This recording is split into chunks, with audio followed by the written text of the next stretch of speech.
everybody, today we're debating whether or not there is an immaterial soul, and we're certain right now.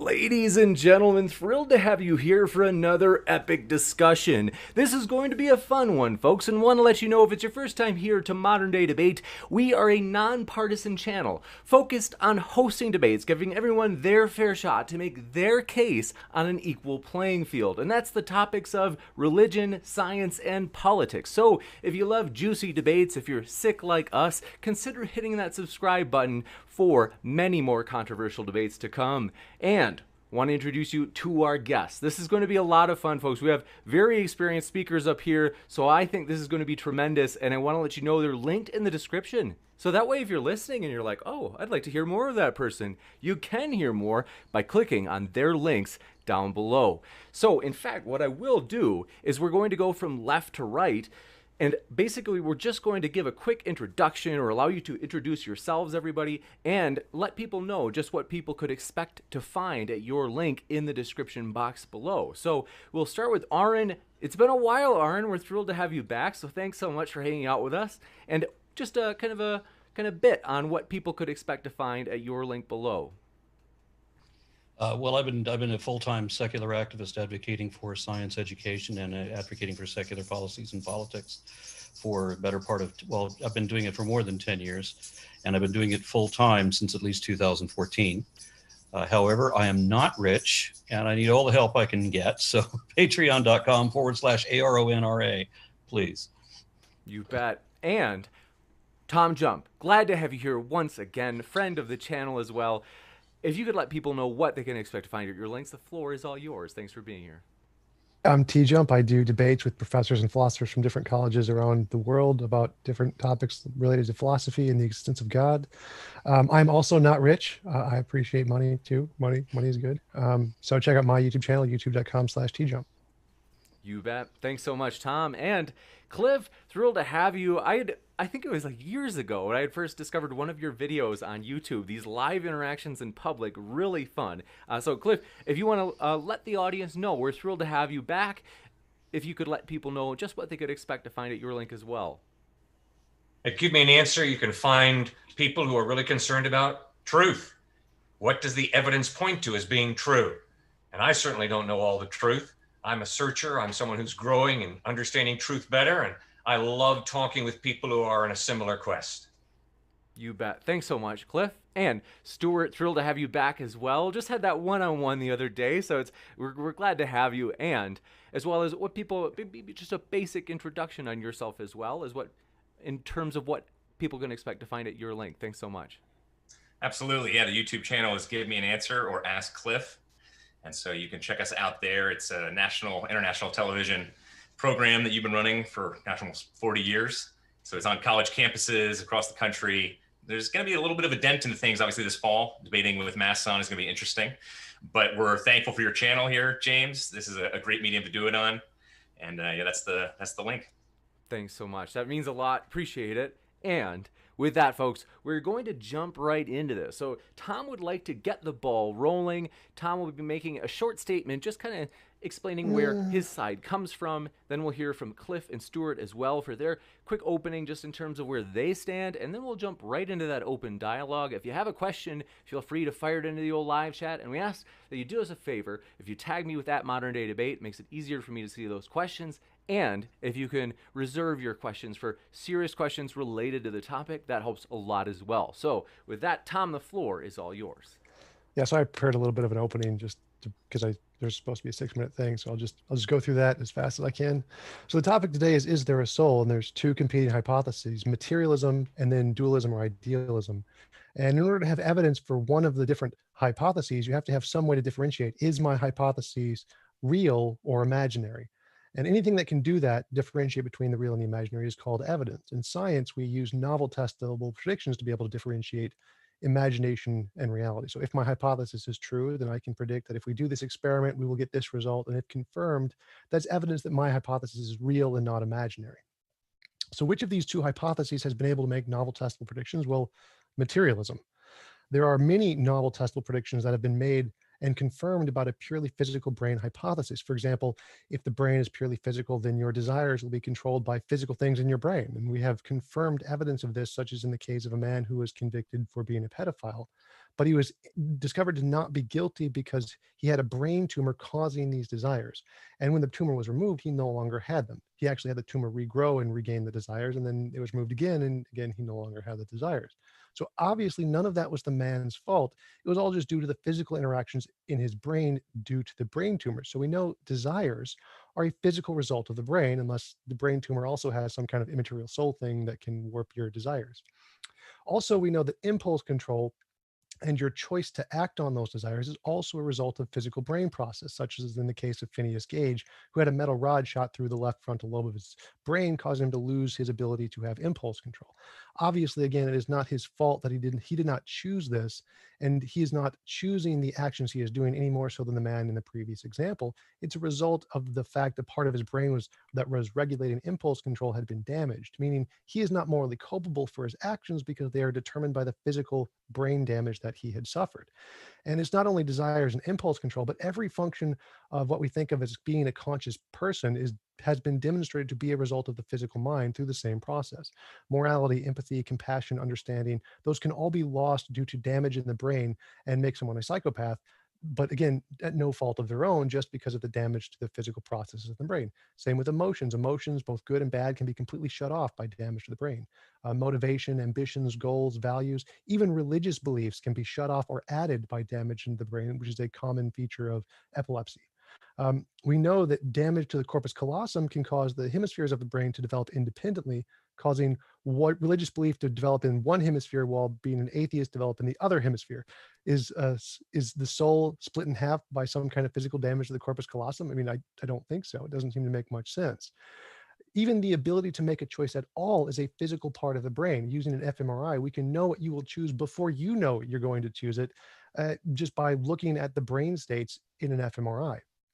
And we can also stop your ability to choose. Like if we damage the emotional centers of the brain, people lose the ability to make choices at all. I mean, to be fair, we can only predict about 5 seconds in advance to know what you're going to choose before you choose it.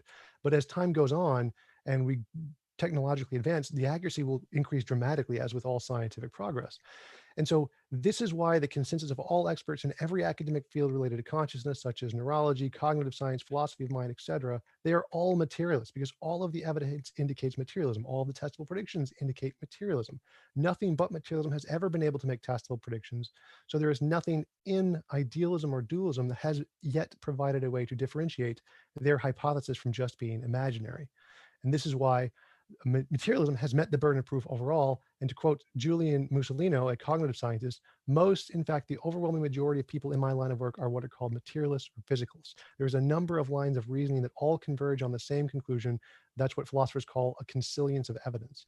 That's what supports strong conclusions like evolution and climate change.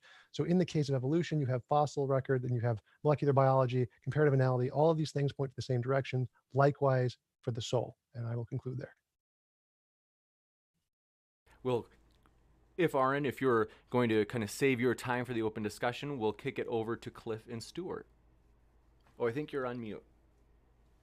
Yeah, I did want to open with something because TJump didn't cover it. I mean, I did a couple of debates along these lines in the last couple of months, and I've talked to a number of philosophers and neuroscientists about that. And much like, TJump was talking about, you talk to a battery of neuroscientists, and they all have specific examples where there are physical causes that are changing the mind, that are changing the personality in ways that if the soul was immaterial, or that the mind was related to the soul in some way, then these physical effects are disproving that.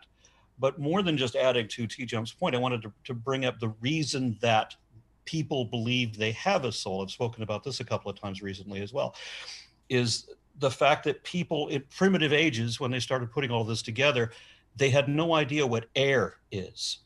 Now, they knew that you would die if you can't breathe, and they knew that when something dies, that it doesn't breathe anymore. So they assumed that the breath of life, literally spirit, the word spirit meaning to breathe, is what that's the reason we think we have a soul, is because we have this breath. The reason people say bless you when you sneeze because one, sneezing is one way of, is a means of contagion. If whatever's making you sick is now going to get onto somebody else if you breathe your spirit onto them, and people could die if they sneeze. So people will say, bless you, because your spirit has now left your body and now some evil spirit can get into your body. And they're determining good spirits and evil spirits largely by their smell, which was permeated in the Middle Ages through a term called bad air or foul air, something along those lines. And there's lots of places in the Bible where it talks about the correlation between spirit and breath, or breath of life, or give up the ghost means the same thing as to have your last breath. So people thought that's what a spirit is. When they would see dust devils that would suddenly appear out of nowhere, throw all your stuff around, and then disappear in evanescence. Well, of course, that's what a devil is. That's where they came up with the idea of genies, for example. That's why God talks to us from a cloud. That's why, volcanic plumes. It would be hard to be a primitive person at all and witness a volcano firsthand and not think that's God. But part of the correlation is the columns of smoke moving about through the air, and then of course all of the lightning discharges that come along with that, and all of the thunder and the roaring and everything. People would bow down and worship that kind of thing because it just makes that kind of impression. But it's all in the air. So when you build your campfire and you can create a fire tornado if your fire is too big, especially if you're in a desert region, that's where the idea of the Afriti come from, which is the fire demon that is the basis of, well, there's a lot of demons like that in the Quran. And so all of these are just not understanding what air is, or what the reason that some alcoholic beverages are called spirits. You open the bottle, if you have good vision and look at it the right way, you can see the fumes coming up. So they call that spirits, right? Much the same thing with it, like the oil lamp where the genie come from, or the roll out the rug where the genie comes from, because you have bits of dust that roll up into the air and people don't know what that is. So they made this thing up. And when they would build their clay figurines, the first thing we do as primitive people is build things out of clay, right? Playing around in the mud. And then you can just imagine two people saying, I wish we could just breathe into this, the breath of life, and make it come alive. Because, in Genesis, Adam is created as a golem spell. And Jewish scholars actually admit that was a golem spell, as in a magical spell that God is using to create Adam. And other people in other stories have done much the same thing. There's lots of different religions that have used that, like the goddess Mami in, I think it is the Enumalish, or it might be the Epic of Atrahasis, where they built 7 figurines for 7 men and 7 females, and then they execute a god so that they're all soaked in the blood and breathe into each of these the breath of God, or the breath of life rather, which brings them all to life. Right. And then they say in the Hebrew scriptures that when a child is born, it takes its first breath and becomes infused with the spirit, which makes it a living soul. So that's what it is. It's breathing, it's air, it's the movement of air, it's the wind. That's why we imagine spirit as being supernatural and being everywhere.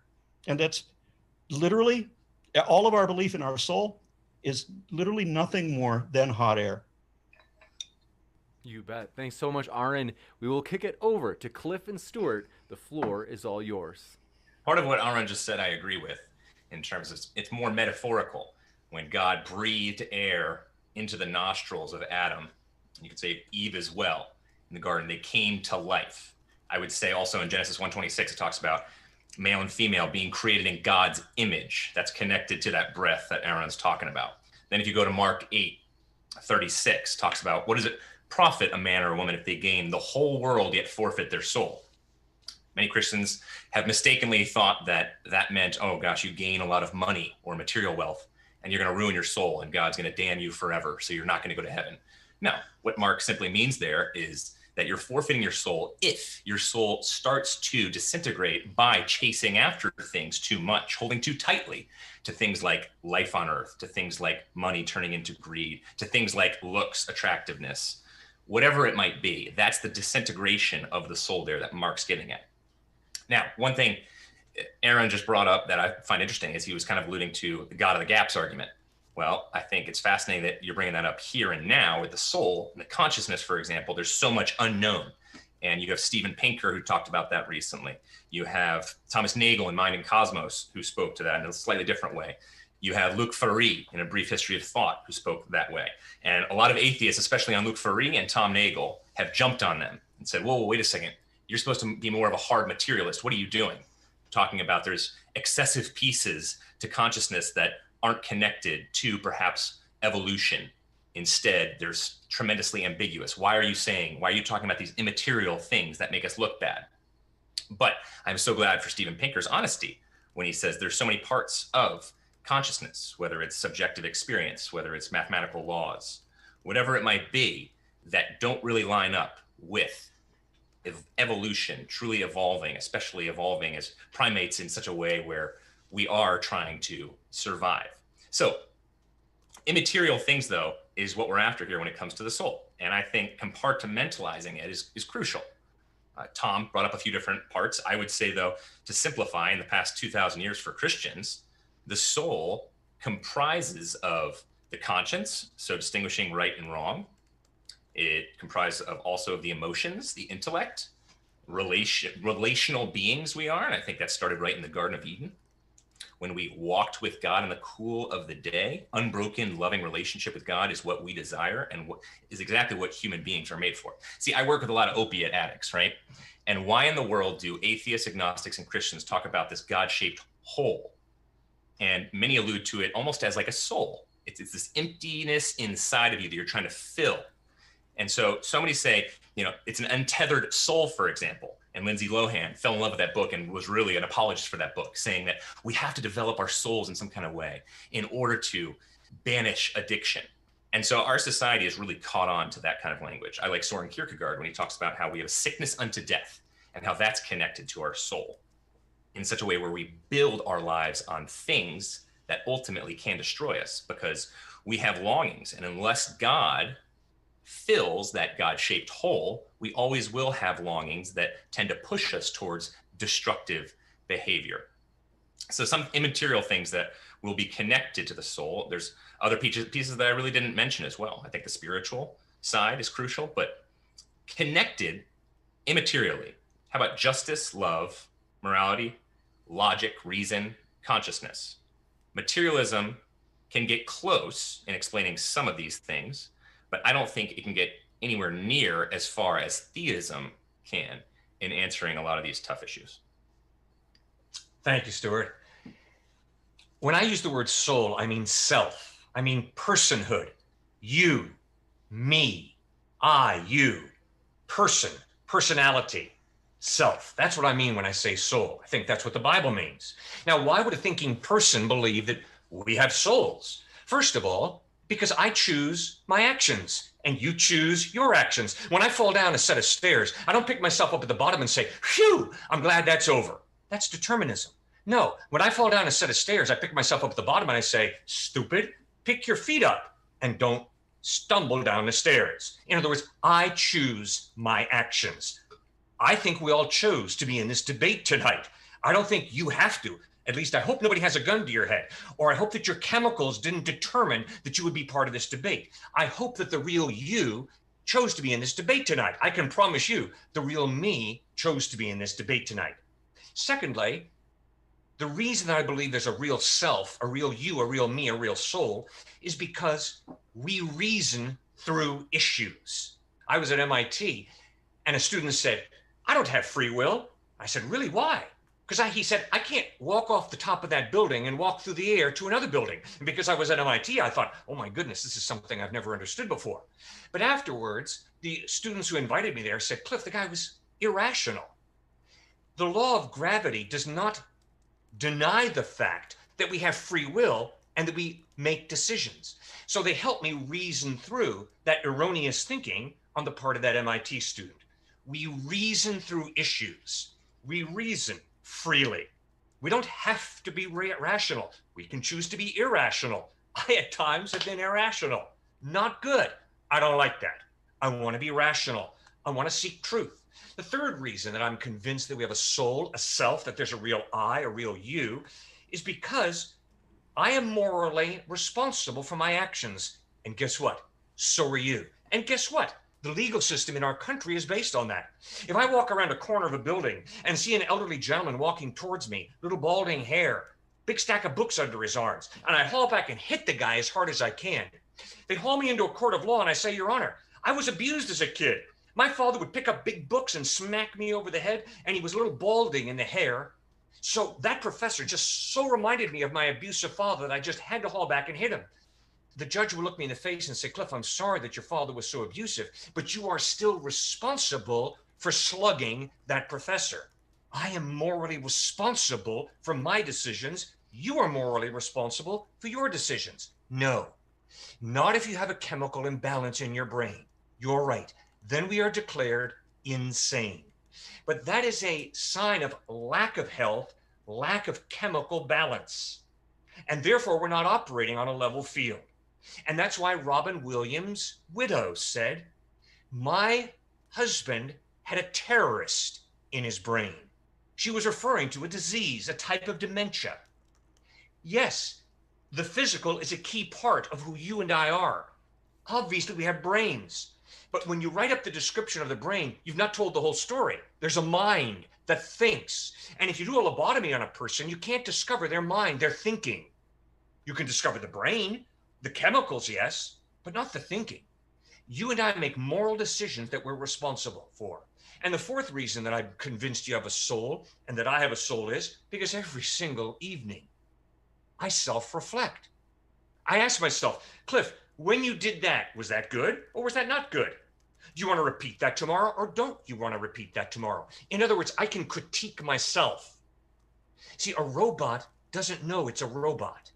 You're not a robot. I'm not a robot. I am conscious of my consciousness. And my consciousness shows me that there is more to reality than simple matter and energy. It doesn't tell the whole story. Now, it's very simple for you guys to show that I'm wrong. All you have to do is give me a fact that cannot fit into the belief and worldview that I have as a follower of Jesus Christ. And when you present that fact to me that does not fit into reality, what you're doing is you're providing falsifying evidence for my belief or worldview. But if you can't provide those facts to the 4 points I've just made, then I would encourage you to reconsider your position. In other words, show that you have a better explanation of choosing your actions, reasoning through issues, making moral decisions, and self-reflection. A better explanation than that we have a soul, a self, an I, a you, a consciousness. Or show me that no, I'm just deluded. I don't choose my actions. I don't reason through issues. I don't make moral decisions. And I can't self-reflect. I can't know myself. I just am a robot that operates. See, you have a way of falsifying my belief. I have a way of falsifying your belief in saying, okay, now, are there facts that contradict your belief? If there are facts that contradict your belief, that gives us falsifying evidence that your belief is not accurate. That is why I'm convinced there's a real you that I have the honor of talking with right now. You bet. Thanks so much, Cliffe and Stuart as well. Want to remind everybody that all of our speakers' links are in the description. We'll jump into the open dialogue section. So thanks so much, and the floor is all yours, gentlemen. Thank you very much. I don't know if TJump types as fast as I do, but I've got quite a number of notes. First of all, one of you guys said that you were interested in truth. That was a big problem that I had when I was religious, is I would be convinced that whatever I believed was the truth. And then when I switched from one religion to another, again, I was convinced that I had the truth, and turned out I didn't have the truth either time. I had to come up with a definition of the truth that was not, in fact, a lie. And so I realized that the truth is what the facts are, what we can show to be true, not whatever else we would rather assert instead. So first of all, there's that. Second, I didn't bring up a God of the gaps. I did bring in where people assume one thing. They're going with this hypothesis that they're never going to test, but that's not necessarily a God of the gaps. And I don't understand what the assertion that consciousness is not evolutionary, because I've done a couple of videos where I talk about the evolution of consciousness and show how there are beings that are not conscious of their consciousness, but nonetheless have consciousness. And it's not what either of you describe. And by the way, both of you are using equivocation in the fact that you're switching back and forth between multiple definitions of what consciousness or soul is. And not only do your definitions not agree with each other, they don't agree with the Bible either. I just want to state that we were not made for anything, and we don't have a God-shaped hole. I damn sure don't have a God-shaped hole. That's just when people think that maybe they're supposed to have something, and they don't, because they don't know any better. And then the real me and the real all of us is entirely chemical. Being entirely chemical, we can still make rational decisions because we have a brain that is capable of doing that. Having a self that is determined by our conditioning and by our patterns of development and so forth, our chemical makeup, does not have anything to do with whether we have a soul. If I were to disprove Christianity, which I'm sure I can do, that wouldn't have anything to do with whether there is a soul either. Because even if we had a soul, that doesn't mean that Christianity is right. Christianity is wrong anyway. Whether there's a soul or not, Christianity is already wrong at the beginning. Second, you have to show that there is something more than matter and energy. You've made the assumption, because you don't know any better, but you've made the assumption that there is more. You said you know that there is more, but knowledge is demonstrable with measurable accuracy. If you know it, then you can show it. And if you can't show it, then you shouldn't say that you know it, because you don't. And let me see if there was one more. Whether we are rational or not has nothing to do with whether we have a soul either. And self does not equal soul, because you still have a self whether you have a soul or not. So you need to show that there's this immaterial aspect. We know that materialism exists. We know that the brain exists, that the brain does these things, that the brain can be physically enhanced by physical causes, causing physical changes in what you're calling immaterial. It's not immaterial. It's definitely material. I talked to Daniel Dennett about this, and he says that there is no support at all for dualism. We're definitely just material. I had a debate about this last month, wherein my opponent admitted, and the point of the debate was, is the mind material? And right away after my opening argument, he just caved. He said, "You're right.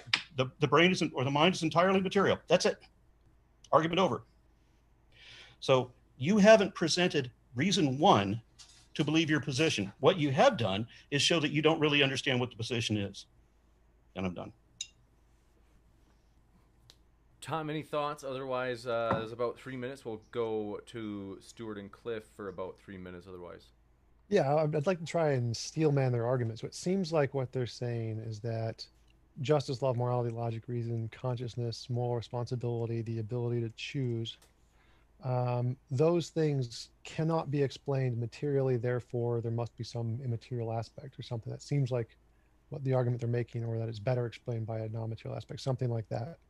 And I believe that's false. As I showed in my opening, like, we don't choose our actions. We know that's a physical brain state, and it's not just, when Cliffe said it's a chemical imbalance, it's not just that it's a chemical imbalance. It's literally every choice you make is a chemical imbalance. For example, if we had a psychopath, for example, we think psychopaths are horribly immoral because they do things that it hurt others for their own gain, and they feel no remorse or empathy or compassion. But if we found a drug that we could, like, just give them a pill to cure them of their psychopathy, which is likely going to happen, we are already working in that direction, then we realize that actually psychopathy and those choices, really, it's not their fault. They aren't morally culpable. They are not choosing these actions. It's just their brain state, just like the tumor, no different from the tumor. And every single action you make is done for the exact same thing. It's just a chemical interaction in the brain.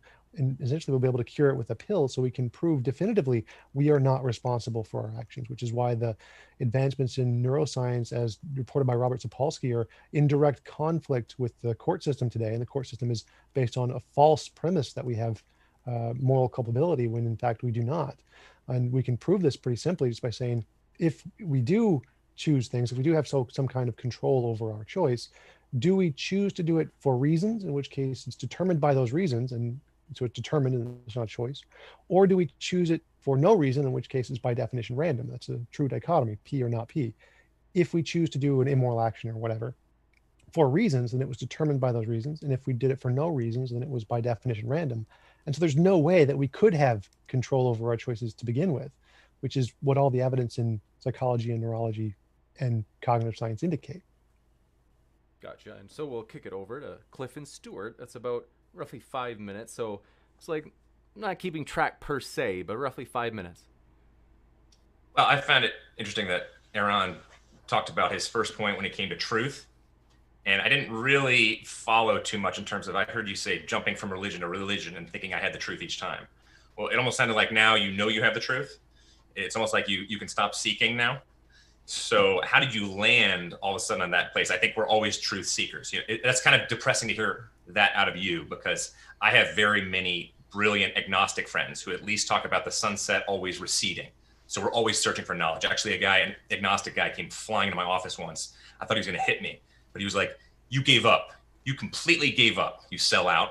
You actually think you have the truth. Don't you understand? Nobody has the truth. Life is all about the search." I had to turn and look at him and to say, "Well, I'm pretty sure you gave up too. You worship the search. So that's your truth too." So just like Aron, that's a type of religion. It certainly sounded like to me. I mean, if you're a Mormon, I think you grew up Mormon, is that correct?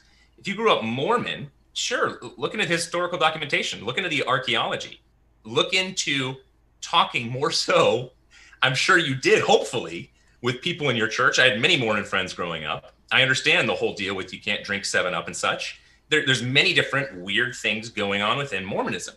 Now, we've also had Mormon friends literally say to us that I am only a Mormon. I totally see the bankruptcy in terms of the potential evidential veracity of it, but I'm a Mormon because they take care of their own so well. So I think Mormonism, yeah, you didn't find the truth there clearly because it's lacking in all the categories I mentioned. And it's also so clear that there is a type of brainwashing that goes on. And that brainwashing frequently leads to people eventually becoming honest and saying, like one guy, Mormon, said to me, he said, "Look, I want to be a Mormon because I know that I'll always have a job when I am a Mormon." Many weird things going on in Mormonism. I'd be interested to know what other religions you jump to. But I think that was such a huge stretch. Your other points, I could see pearls of truth in there, but that first one was ridiculous. Here's a little transgender illustration for you, because I think it's very interesting when it comes to the soul. TJump, you talked about how neuroscience, many neuroscientists and materialists have written off this idea of the soul, and philosophers have, not as many philosophers, but some have. And I think it's interesting how Francis Crick, we all know who Francis Crick is, the famous neurosurgeon. He did say, oh no, wait, not so fast here. You're going to start to tell me that soul, consciousness, whatever you may call it, that means the immaterial side of those, the ambitions, the joys, my deepest love, my longing to live forever. You're saying that's simply molecules? And he said that recently, and he kind of blew that up. And he said, not so quick. It's not that easy. So when Aron says that, he said it in a pretty simplistic kind of way and made it sound so easy. I wish it was that easy, but let's be real here. This is a search. This is a topic we're talking about tonight that's tremendously difficult. Back to my transgender illustration. So we have that in terms of the neuroscience that TJump was saying, that there's some consensus there. Well, in the sex world, I think the soul is talked about a lot. We have, for example, a lot of scantily clad models walking by us in New York City during Fashion Week. And there was an interesting article put out not too long ago talking about the soullessness when it comes to these models, that they're all looking to find a way to identify and to understand themselves, because their entire lives, they've simply been addressing and undressing themselves as bodies, and they want to find something deeper. But I love how Caitlyn Bruce Jenner here talked about as he was going through his transformation. So he's obviously the former American athlete. In his autobiography said, "The juxtaposition of Bruce and Caitlyn is shocking even to me. How could one become the other and the other become the one? I know that Caitlyn was my gender identity at birth, waiting for the right moment to subsume Bruce. Imagine denying your core and soul. Your core and soul. Then add to it the most impossible expectations that people have for you, because you are the personification of the American male athlete. For Jenner and many others, the soul is the core of the person and is the place where the true identity lies, regardless of what is happening to the body. The way of fulfillment is to bring the body in line with the soul. And all other language is filled and saturated with soul and body, bringing them in line together." I'm convinced that everyone watching and everyone participating in this discussion knows very well that we choose our actions. You cannot deny that if you're being honest with yourself and with me. You choose your actions. I choose my actions. I don't sit in a restaurant and when the waiter comes up to me and says, "What would you like, Cliffe?" I say, "Well, I'm a determinist. I'm a materialist. So whatever happens, happens." No, he's confronting me with a choice. What do I want to order for dinner? And so I place an order. I make a free choice to eat something that I choose to eat. So you choose your actions. And the reason I'm convinced of that is you hold others responsible for the actions that they choose. That's why some of your relationships blow up in animosity and others of your relationships blossom with love and respect. You choose your actions. So do I. The you is the soul. The you is the self. The you is the immaterial entity that goes beyond the physical. That's the real me, the real you. Secondly, you reason through issues and you critique your reason and you seek to grow in reason. Friends, if there is no God, our reason simply came from the irrational. That's a miracle. Rational coming from the irrational? That's a miracle. But the problem is the materialist has no miracle worker, no God. You see, Christianity provides the environment in which you can understand reason is good because it comes from a rational creator and it gets me in touch with reality. That's why science is good, but that's also why history is good. And it's also why relational knowledge is good. Thirdly, Just so, pardon my interruption, but just because we do want to keep it in the discussion format, like these responses on both sides are a little bit lengthy for a discussion. So I'm sorry, you've got to be over 5 minutes by now, I'm thinking. So maybe what we'll do is, if there's like a particular issue we can kind of go especially deep on, and that will kind of keep us in that discussion back and forth format. Yeah, I'd like to jump in on and then Cliffe's claim that we can't choose. Tom, we can totally do that. What I need to do is maybe, Tom, if you're able to turn your volume up just a bit, and then Cliffe and Stuart, if you're able to turn yours down just a bit. It's a little bit mismatched. We're close. Yeah, so Cliffe said that we can obviously choose. So if we use his example, I'm at a diner and I'm going to choose a pizza, and I ordered a pizza. Like, I chose that for reasons, like I have a bunch of past experience of liking pizza, or I had no reasons at all to choose and I just picked it randomly. So either my choice was determined by prior things in the past, so it wasn't a free choice at all, and it was determined, or it had no prior knowledge whatsoever and it was just a random choice. I just like closed my eyes and put my finger on the pizza on the table. Those are the only really two options. I don't see how, because neither of those are free. Those are either it's determined by previous reasons, in which case it's determinism, or it's not determined by anything, in which case it's by definition random. And those are the only two possibilities. So free choice isn't an option there. I don't understand how you can say there's free choice when it's literally logically impossible. And it wouldn't make any difference which one you choose. Neither one implies a soul. Either one. The character of God, by the way, is not remotely rational. And you mentioned I was raised Mormon. I was raised by Mormons, but I never identified as Mormon. I've stated that a number of times. The religions I changed to was when I became a reborn Christian at about 19 years old, and that ended very quickly. And then I moved on to a neo-pagan sort of a cult spiritualism, where I was trying to do transcendental meditation and other what I thought at the time were scientific experiments of firsthand experience of the paranormal and stuff. Because what better way to know? Right. But in both of those cases, because I thought I was able to demonstrate these things, even to other people, I thought that was objective truth. But in fact, what was happening was that I figured out that I was stoking their perceptions as well as my own. And I realized how deceptive faith is. So any belief that requires faith should be rejected for that reason. That's why I said the definition of truth is the truth is what the facts are, what we can show to be true, and only that. And I'm constantly advocating for, why is there a rule? I believe Karl Popper was the one that put the rule down that no theory can ever be proven true. You can prove it false, but you can never prove it true. So if we have a hypothesis and we effectively prove that true, like evolution, for example, we effectively prove it true, it graduates to the level of theory.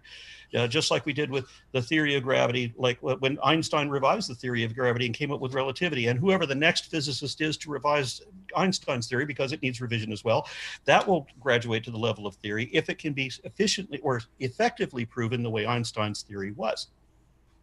So I'm not saying that I'm going to stop or that I even have the absolute truth. I'm just saying that I can show the truth of what I believe, and you cannot. That's the difference. So when we're talking about a soul, understand that comparing hypotheses under my hypothesis of complete materialism, which is completely supported. I'm going to be interviewing Patricia Churchland soon, and she says there is no mind, there is only the brain. Right. And so all of these things that you're talking about, how we make decisions, whether we're rational, whether we're not, whether we choose our own actions, all of this is under our hypothesis of materialism. So how do we determine this other thing that you want to add to the material perspective that we already know is real? So show me where that extra thing is that you want to pretend is there. Guys, this is real simple. It is a totally false dichotomy to say that when I go into a pizza shop, I either close my eyes and point, and that's freedom, free will, or I have to order something. That is a false dichotomy. That's not even relevant. Hey, don't interrupt me, bud. Come on, let's keep going. But that's not what we're saying. When I walk into a restaurant, you're strawmanning. I make a decision based on reason. And you're right. I consult my past experience. I consult my taste buds. I consult what I feel like having. I consult health issues. So I use my reason, but that's not determinism. Determinism is I don't have a choice. I have to do whatever I'm going to do. And when you're a materialist, you have to reduce reality if you're being logically consistent to determinism, because all of reality is matter and energy. And then when it comes to faith, every single one of us has faith. None of us can prove, I can't prove that what I'm living for is true.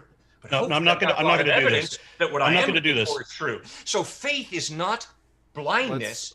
Faith is blindness by definition. Evidence. I will not have you project faith onto me. Let's before do not tell me that my lack of that my lack of religion counts as a religion. It doesn't. I'm an anti-theist. I don't have a religion. Don't push your religion on me. I'm also an epistivist. I do not have faith. Faith is the most dishonest position it is possible to have. Any belief that requires faith should be rejected for that reason. Faith is blindness by definition. It means that you are convinced of something without evidence, and you maintain that belief despite evidence to the contrary. Do not project your own faults onto me. What we can do is, before we go into the definition of faith, which we can do if you guys would like, is that there was a point, Aron, that you thought was misrepresented, a straw man. So if you want to clarify everything he said, it doesn't matter. You walk into a restaurant, if you choose something, or if you randomly, we're not even talking about why anybody would randomly, close your eyes and point to something. That's completely irrelevant. Exactly what Tom said. I didn't bring it up. Tom did. So don't misquote us. That's what Tom raised, and I'm not misquoting you. What Tom said. Be fair, man. Be honest. Come on. I am always. Tape if you need to. Tom raised the restaurant thing and the pizza thing, not me. If you're going to accuse me of dishonesty out the gate, then you're going to hamstring this debate right from the beginning. No, you're hamstringing by misquoting. Tom brought up. And you misrepresented. I did not misquote you, and you did misrepresent our position. So I said it doesn't matter because we are Kimmel, because we are material. We're going to go in and we're going to make our own decisions, and we're going to be rational or irrational. Doesn't make any difference. We have a self, whether we have a soul or not. So you are barking up the wrong damn tree. Find something relevant to your argument. I asked for comparative hypotheses. According to our hypothesis, we have a self. We make our own determinations. We choose our own actions and so forth. We choose whether we're going to choose a pizza or not. Now, that's by our standard. Now, you say that you have belief that you have a soul because your evidence matches our hypothesis. No, you got to come up with one of your own. How do we identify this extra thing that you want to add to materialism? Where is the indication that you have a soul? All right, Stuart or Cliffe? Well, so your definition of faith, we got to blow that up real quick. Okay. Acts the definition of faith, if you want to tell me. 31. I'll go from the biblical perspective and then I'll take a more secular. Hebrews 1:11. Okay, so here we go. Sure, we can talk about the leaders, absolutely, the patriarchs, etc. In Hebrews 11, it's not Hebrews 1, Hebrews 11. So when it comes to, I said Hebrews 1:11. Acts chapter 17, verse 31, pistis. It's one of the best places when it comes to defining faith. Yeah, I've had this argument too. Assurance. Other places referred to as trust. When I was choosing a wife, and when this wife was choosing me, we looked at the evidence, but then eventually we had to make commitment. And we grew a trust together. It wasn't blind, gullible faith. Okay, so from a perspective, that is faith. Now, for you to automatically just keep saying, oh, proof, and I can prove Christianity is not true. That's a belief system. In Latin, religio talks about binding things together. That is the term for religious. So in one sense, we all are religious because you do bind your worldview together. Another perspective is you keep talking about truth. Well, you should be a relativist if you're an atheist. So you keep referring to this type of absolute truth that clearly is not there. Why should I be a relativist? Many different atheists are going to say we can prove that there is no God. That's a faith position. You cannot prove that there is no God. Nor do I have to, nor did I say so. Just like, no, I'm not saying you said so. I'm not saying, I'm approaching faith from a secular point of view after I just did from a biblical point of view. Now, take miracles, for example. You cannot prove that miracles don't happen. That takes faith on your part. No, Why? it doesn't. It doesn't take faith, but thank you for admitting. Thank you for admitting. And to approach the miraculous, you have to have replicability as well as naturalism. You have to have a natural understanding of the science as well. So if you lop my arm off and it starts to grow back, we could say, absolutely, this is a miracle, but it takes faith. But you would not say that's a miracle, and you would not say it takes any faith because you wouldn't even look at it as potentially a miracle that assumes faith because it's not testable scientifically from an atheistic perspective. Wait, that is testable. So it completely hinges on two opposite points of view. Wait, that is exactly testable. That is literally and you're also using equivocation. Wait, so let me jump in here for a second, Aron. If you say that I believe a God exists, and if I pray to God, he's going to regrow my arm, and then you pray to God and your arm starts to regrow, that's a testable prediction, and that would be evidence of your God. It wouldn't be proof, but it would be evidence. So that is by definition testable. There's no faith there at all. That is literally an observable, testable. You're missing my point. I agree with that. You're missing my point, though. My point is, if a scientist or say a doctor, if you have a doctor in a lab and all of a sudden you bring somebody in and the arm is gone and it grows back, it's impossible to test if that's a miracle because you need replicability as well as they're going to look for a natural cause. They're not going to look for the miraculous. That's the point. You're going a whole nother different direction, Tom. All right, we're definitely going to go with things that we already have evidence exists. We can't say, well, it's going to be something we have no evidence for. The whole point is you can't test for these things, though. That's what I'm saying. But we can. I just gave you an example of how we could test for miracles. How can you test for miracles? If I believe God exists. The reason that would be sufficient. Replicability, and you need a natural cause. That's what a scientist. No, you don't need a natural cause. You cannot test for miraculous if you go based off of those. Yes, you can. So I can prove this. I can prove this to you right now. We can absolutely 100% test for any miracle anytime you want. Just future testable prediction. I believe God exists. I pray to God to do X. Anything you want. God can be the cause. If that happens, that's evidence. It has to be something new. It can't be something we already know. Like that would be a fact. So the doctor would not look for a naturalistic cause. So if your arm grows back, the doctor would stand there and say, oh, wow, what a beautiful miracle. Or would he say, wait, there's no naturalistic cause, as well as there's no replication that we'd say none of that. We'd say absolutely none of that. You wouldn't use the miraculous. No, we would say none of that. So all science is novel testable predictions. You come up with a hypothesis, any hypothesis you want. You could be miracles, magical pixie leprechauns, whatever you want. My whole point, and let's not get too far sidetracked, because the whole point in saying this was simply testability and how we cannot prove things as easily as Aron was saying. That's exactly the point. That's exactly the point that I'm addressing here. Yes, my name is Aron, by the way. Yeah, and as TJump was talking about, that would be sufficient evidence. Evidence is a fact that indicates. Now, Christianity, when I said you were using equivocation, it's common that believers always switch to faith in one's spouse over faith in a God, because in the dictionary you have these two completely unrelated contexts that have nothing to do with each other, where one is nothing but a trust, and the other one has a suffix and a prefix added to it, where trust becomes a complete trust that is not based on evidence. That's the definition of faith. So, and that's the one. Totally, John chapter 21. You have Thomas, doubting Thomas, coming to Jesus, and Jesus says, doubting Thomas, yes. Blessed is thee who has not seen. You believe because you saw. One at a time. Okay, gentlemen, all of the evidence. Yeah, you believe because you saw. But blessed is he who has not seen, but believes. And what is he saying? Thank you. What does he mean by that? He's saying he means you're supposed to believe without evidence. 1 second. Okay, I'm so sorry to have muted you guys. I'm so sorry to do this. They can't hear you. So basically right now, just to maybe redirect us, I think a definition of faith debate is a fun and interesting one. Absolutely, I agree. I think that just to steer us back to the soul in particular, I think that'd be kind of more germane if it's okay, guys. they're going to continue to strawman my position while falsely accusing me of misquoting them while they're strawmanning me. He just pulled my evidence and tried to use my evidence against me. And then he said that Doubting Thomas had all this evidence. But no, he didn't, because Jesus showed up in disguise so that nobody could recognize him. So no, Thomas didn't have evidence. Thomas was completely justified in demanding evidence. And then we're told this bogus story that is supposed He to didn't say, well, talk to the disciples before. and then Thomas, Did he talk to the disciples before?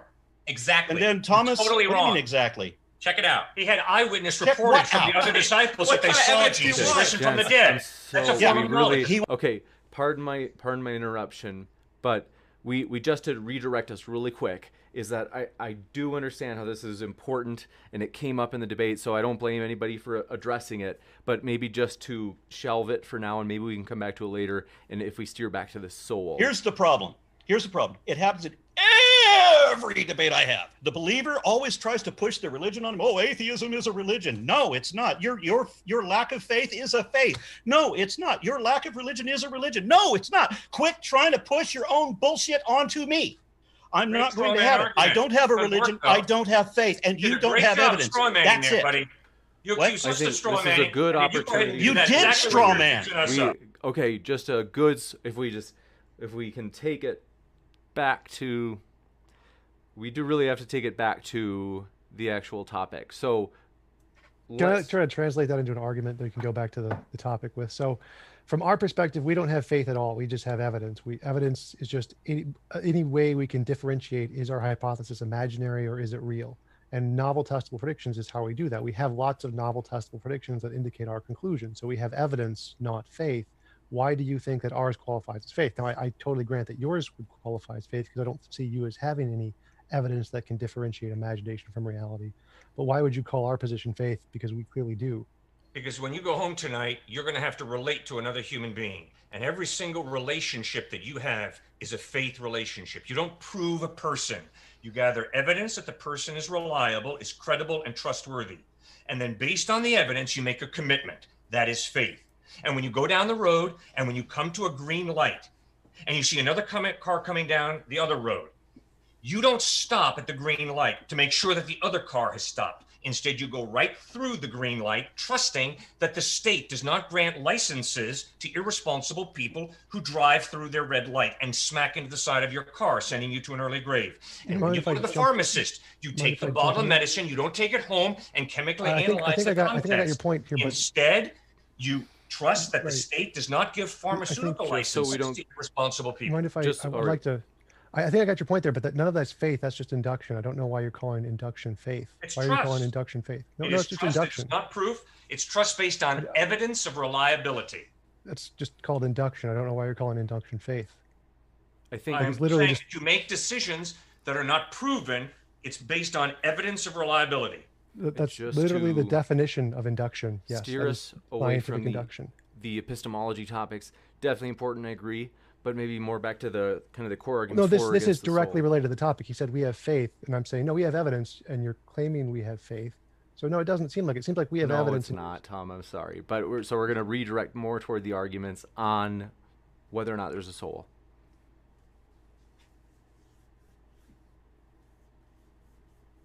Okay, well, Reason- the point reason- Aron. Oh, go ahead.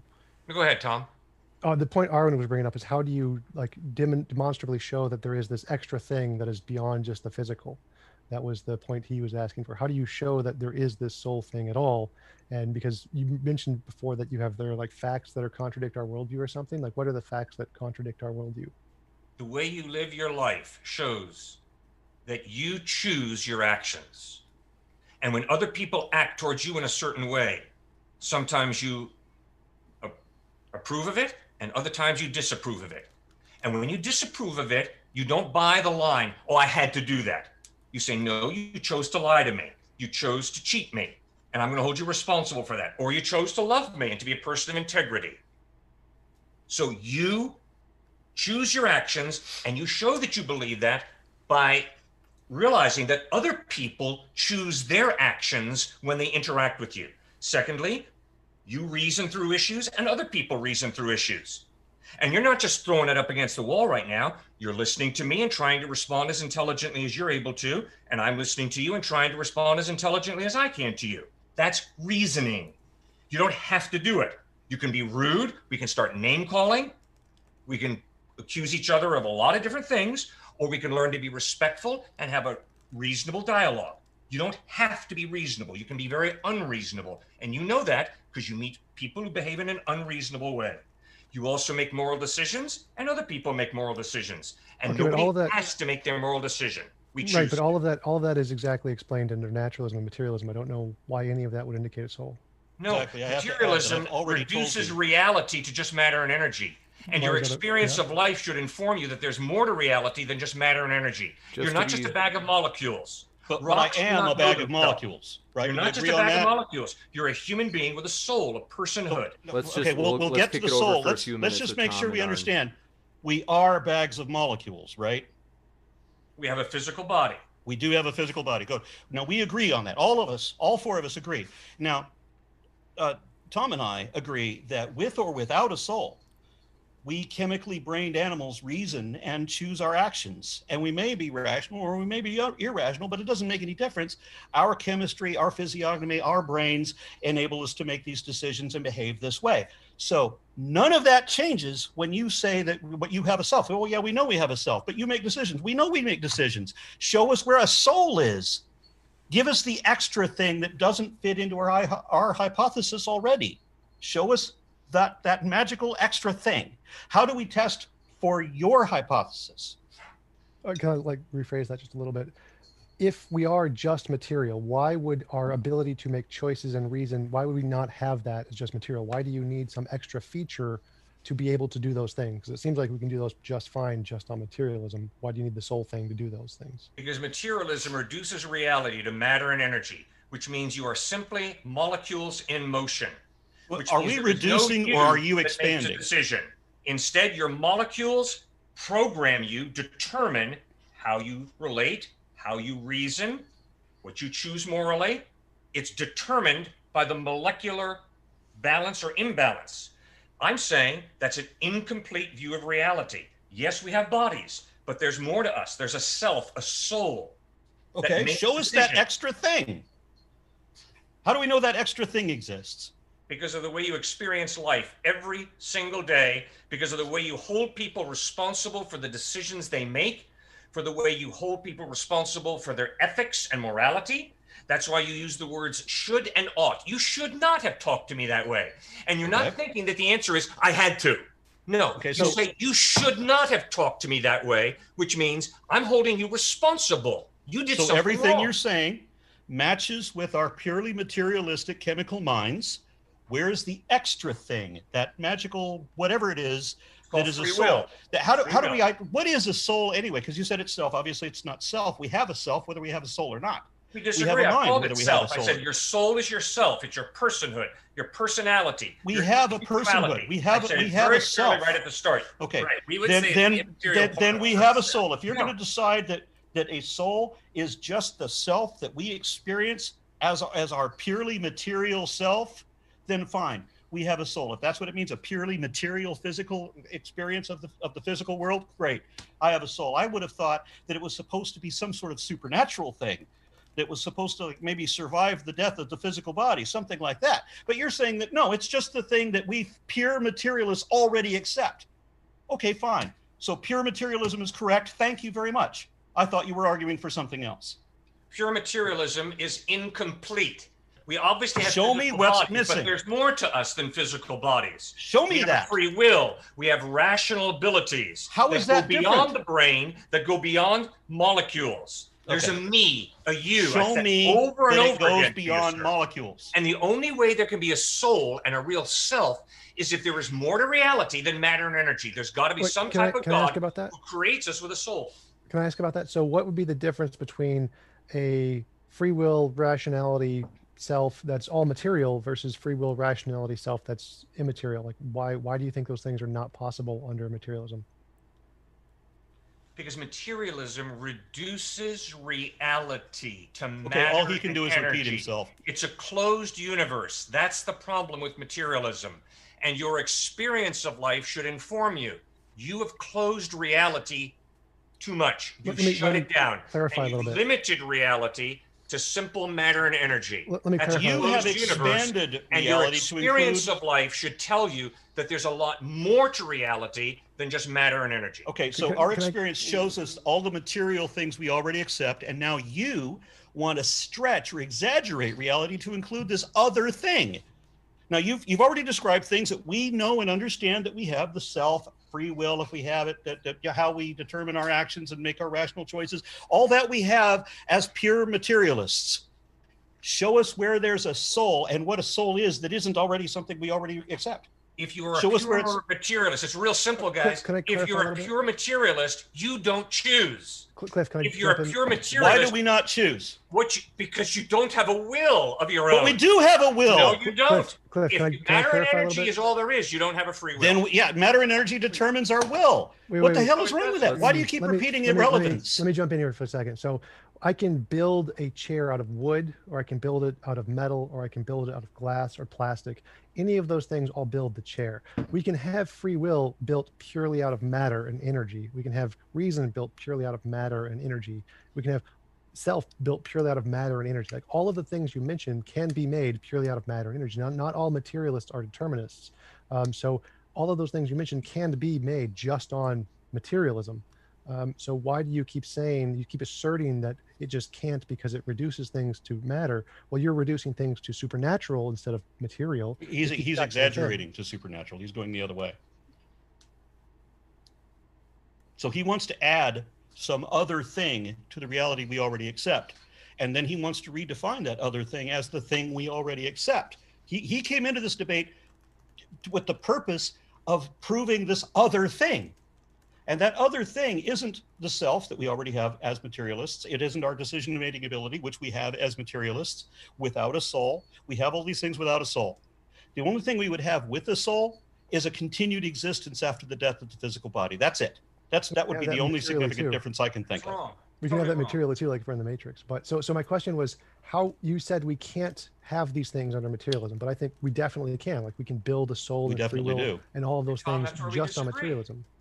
What? Go ahead. If you're a materialist, sir, you are matter and energy. End of story.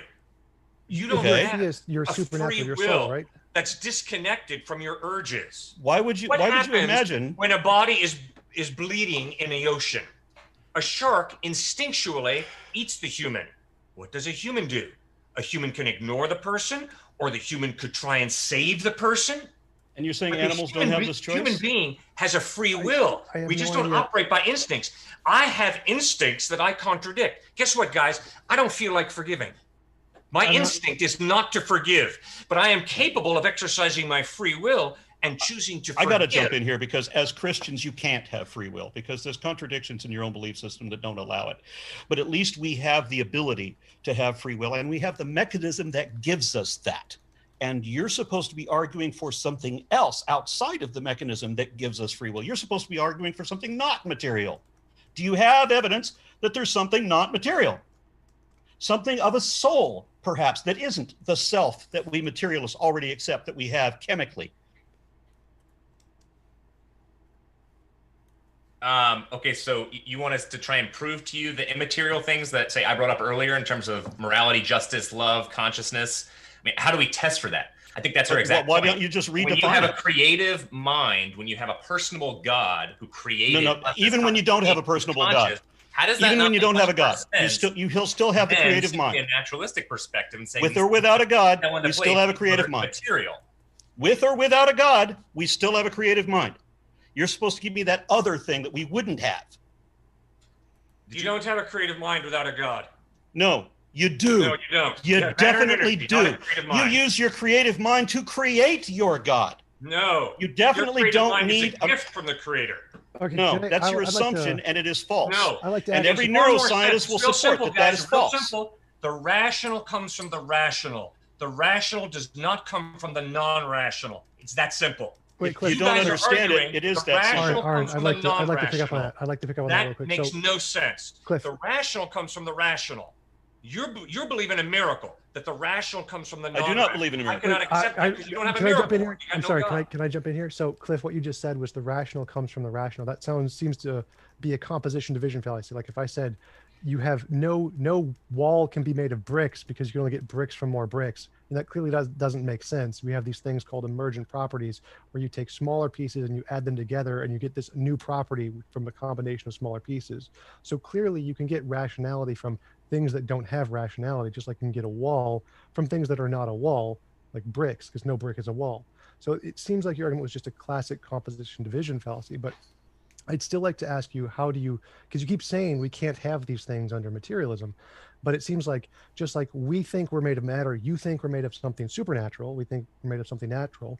And so since just like we're reducing things to natural, you're reducing things to supernatural, but it seems like just like your supernatural can produce these things, well, so can our natural. It doesn't seem to be any reason that we can't naturally have free will or consciousness or the self. It just seems to be like something you're asserting that you assume or you feel like only the supernatural can do, but I don't see any reason you provided to actually support that claim. Just read B.F. Skinner from Harvard. Just read I any have. good behaviorist. I have. Just read any good determinist. I have. You have no free will if you limit reality to matter and energy. Why does their You just do what you have to do because your molecules make you. Cliff, Now, when you read the Bible, what you have degree. is, choose you this day whom you will serve. But as for me and my house, we will serve the Lord. Okay. You So have you're Jesus going on saying, in for this- God so loved the world that he gave his one and only son, that whoever believes in him, you don't have to, whoever believes in him shall not perish but have eternal life. Jesus says God loves you, which means God is a personal being, a rational being who makes a choice to love. God doesn't have to love, but he loves because he chooses to, because his character is good and loving. And then Christ calls us to respond to his love, kind of not because we preaching. Can I have to, address your point? but because we are free to choose to. But that's all based on the idea that we're not just rocks, bags of rocks. Okay. We're not just inanimate matter. Can I respond? We'll kick it back over to Okay, Aron so and Tom. Cliff, you mentioned a whole bunch of names of determinists. That's great, but none of them are relevant to my position. Like, you can't just list a determinist and say, well, they're right. Well, I mean, you haven't proven they're right at all. Like, I could just say, well, why don't you just read Vishnu? Because Vishnu is the only real God, and therefore it applies to your position too. Well, obviously not. You can't just list determinists and think that their conclusion is correct because their Well, then give me a good point, Tom. I'm waiting. Give me a good point that backs up that free will, love, meaning in life, rationality can come from the non-rational, the non-living. He just did. No, he didn't. And you missed I'm waiting. No, he did No, not. okay, Yeah, he I'll did. do it. Waiting. He Okay, did. okay, He was okay, okay. explaining emergent properties, which I know Let him speak for believers himself. believers He don't speaks for understand himself that. quite well. Let Yeah, him speak. believers want to Danny. pretend that everything happens from an administrator down, but actually emergent patterns rise from the bottom up. That's the way Interesting. it Now, really Tom, is. what is your point? Okay, so Cliff, you said rationality cannot come from non-rationality. Correct. So I could say walls cannot come from non-walls. Now, obviously that's false because bricks aren't walls, but you can build a wall out of bricks. So the fact that you have walls can come from non-walls. Likewise, rationality can come from non-rationality. And we can demonstrate this because we can build a stochastic system. There's a paper written by Shannon in 1964 on information theory that shows that information can come from stochastic random non-information based systems. So we can demonstrably prove that rationality can come from non-rationality and have done so. And to say it cannot is a composition division fallacy, just like saying walls cannot come from non-walls. Like, we can prove that does not work. Well, just think it through. Rationality does not come from matter and energy. Yes, It it comes does. from a mind that is Right, able which comes to from think. matter and energy. And bricks and rocks don't think. You cannot have rationality coming out of non-rationality. Yes, you can. And It's an you can't emergent show property. that. Well, then show it to me. How do you get rationality from the non-rational? You did put, just explain that there are emergent properties, that patterns of emergence that come from microcomponents, which do not possess those attributes as the individual component, but only attain them as a collective. Just like you can tear your computer down and it doesn't have the abilities that your amassed computer does in the different parts that it has. And just like he was talking about with the wall, right? A brick is not a wall, but these are emergent properties. These are things, categories of emergence where it becomes the thing that the increment wasn't. that the particle that makes it up wasn't. You are not an atom, for example. Well, what about And Aron? it doesn't matter whether rocks think or not. What about Aron's external versus internal life? When we think about your internal life, the collection of memories, of emotions that you have, stemming perhaps even from your religious upbringing. There's some good thoughts, good memories, bad memories. But if I lop off the top of your head, am I going to be able to find those memories? That's why I think that your analogy with that computer ultimately fails. I just had a debate like this with a guy a couple of months ago, and I have to tell you that hundreds of comments, when he made a statement very like what you just said, hundreds of comments unanimously said he was an idiot. I mean, there's not going to be anybody. There's not going to be anybody in the comments. There's not going to be anybody in the comments that will listen to what you just said and give you credit for it. That was a stupid thing to say. So you haven't said a single stupid thing. I promise. Truth is not determined by the number of votes you get. Come on, Aron. The majority of people used to think the Earth was flat. That doesn't make the Earth flat. Truth is not determined by popular opinion. Come on, Aron. Nor did I imply that in any way. You talked about hundreds of people. 5 to 10 minutes. Come on, Aron. Consistently. I do have to mute for a second. Okay, so we want to go in about 5 to 10 minutes into the Q&A. But misrepresent me. I did not remotely in any way imply that popularity determines truth. These guys are deliberately misrepresenting me. I did not mean anything like that, and that is clear. I said that nobody, zero, nobody would respect the thing that he said because it was so stupid. Okay, it's definitely. It's not just a stupid thing that he said. It's also the reason that he said it was stupid because it is a misrepresentation of my position. Again, which is all that he can do. Which is why he's smiling like an ass because all they can do is misrepresent my position, and that's it. That's all they've got. This guy with the curly hair and the green shirt. All he's done is repeat the same mistake that me and Tom have repeated again and again and again, but he can't correct himself. He can't realize that, oh, that's a straw man. Maybe I should fix that. You know what? Hey, fix that. Stop repeating the same damn mistake. It's not going to get better the more times you repeat it. All right. We do have to go into, let's see, we've probably got about 5 to 10 minutes, and then we'll probably go into the Q&A. So if kind of just maybe summary phrases from each side.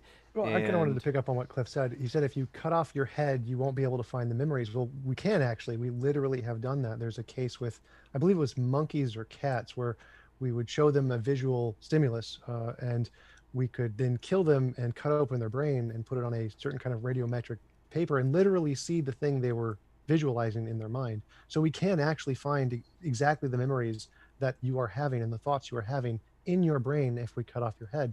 That is literally a thing we can do. And the guy that I had a debate with last month, when he just made a similar statement, he said, so is the music on the CD? And I said, yes, the music is on the CD. And he says, so if we break the CD, does the music fall out? No, that's somebody trying to be stupid. That's not somebody who's actually thinking seriously. Yes, we can cut the monkey's brain out and we can find that data. There's been studies that shown how we can actually show images within the mind in physical terms, using physical means. Yes, that actually happens. Now, don't try to misrepresent my position anymore. Show me. We understand that we have a self. We have the ability to make decisions. We have free will. Now, I know that you have a false assumption that you need your magic imaginary friend to have what the brain chemically can produce for us, but you're still wrong. You're supposed to not only show that all the neuroscientists are wrong, you're supposed to show that there's this extra thing, this immortal, ghostly aspect of ourselves that doesn't have anything to do with whether we have a self or make decisions. You're supposed to show that this extra thing. We all agree that we have physical bodies. Great, we've got that. We have minds, we have selves, we have decisions, we have will. Great, now show us the extra thing. The soul that passes on after we die. Show us that. Show us that we're mistaken in not exaggerating shit that ain't there. When you say we're reducing the world down to what it is, no, you're exaggerating, adding in shit that isn't. Would you like us to scientifically show you that? I think prove it to you, or these be immaterial things. A good opportunity where we've heard from each side, and so given that the skeptic side had started, we can give you just a quick pithy response. So like something like the same amount of time that Aron and Tom just used to make their points. for Cliffe and Stuart before we go to Q&A. Oh, Cliff, I definitely like to hear your thoughts on what I mentioned about how we can actually measure the thoughts in a brain if you have a chance. I mean, look, I would be incredibly, I was the one who said that. I would be incredibly impressed if I saw that, Tom. I have not seen those studies. Perhaps you have them. Please send them along to me. I'm not fully convinced that just because it happened, a couple times on a monkey, that it's going to happen on us. I think, Ben Carson was the one who stated that absolutely cannot happen. I'm certainly saying Ben doesn't get everything right. But I think the whole idea of this absolutely happening is going to be problematic because he stated clearly that as a brain surgeon, as a neurosurgeon, that there is no way you can actually take somebody's memories and lop their head off and literally through fMRI scans or CAT scans, whatever kind of scans you want to do, somehow access their memories and write them down on a piece of paper. We can show you those studies from neuroscientists. And the only reason we can't show it to you from Ben Carson is because he shows evidence that he's been practicing on himself. So perhaps we move on here. James, how much time do we have here? I would say maybe a few minutes. We definitely want to jump into the Q&A as soon as possible. By the way, folks, to respect the time of the debaters, we may not get to read every single question that's come in. I'm going to try really hard. I gave a warning in the live chat, but especially as of this moment, any that come in after this, I don't know if we're going to get to read it. So just a heads up, warning about that. Maybe just a few minutes in terms of pithy responses to wrap us up, if you guys feel it's needed. I'm just trying to find that source because I definitely know there is Sean Carroll recently did a Mindcast podcast with one of the neuroscientists who actually did the studies, and she specifically gave this quote, which is where I got it from. So I definitely have it, and I will send it to you as soon as I find it. Yeah, Sean Carroll also did a series of presentations explaining why the soul is impossible. Might want to look those up too. Well, I'd love to hear his definition of the soul. I mean, one big piece of the soul we didn't cover tonight is being created in the image of God.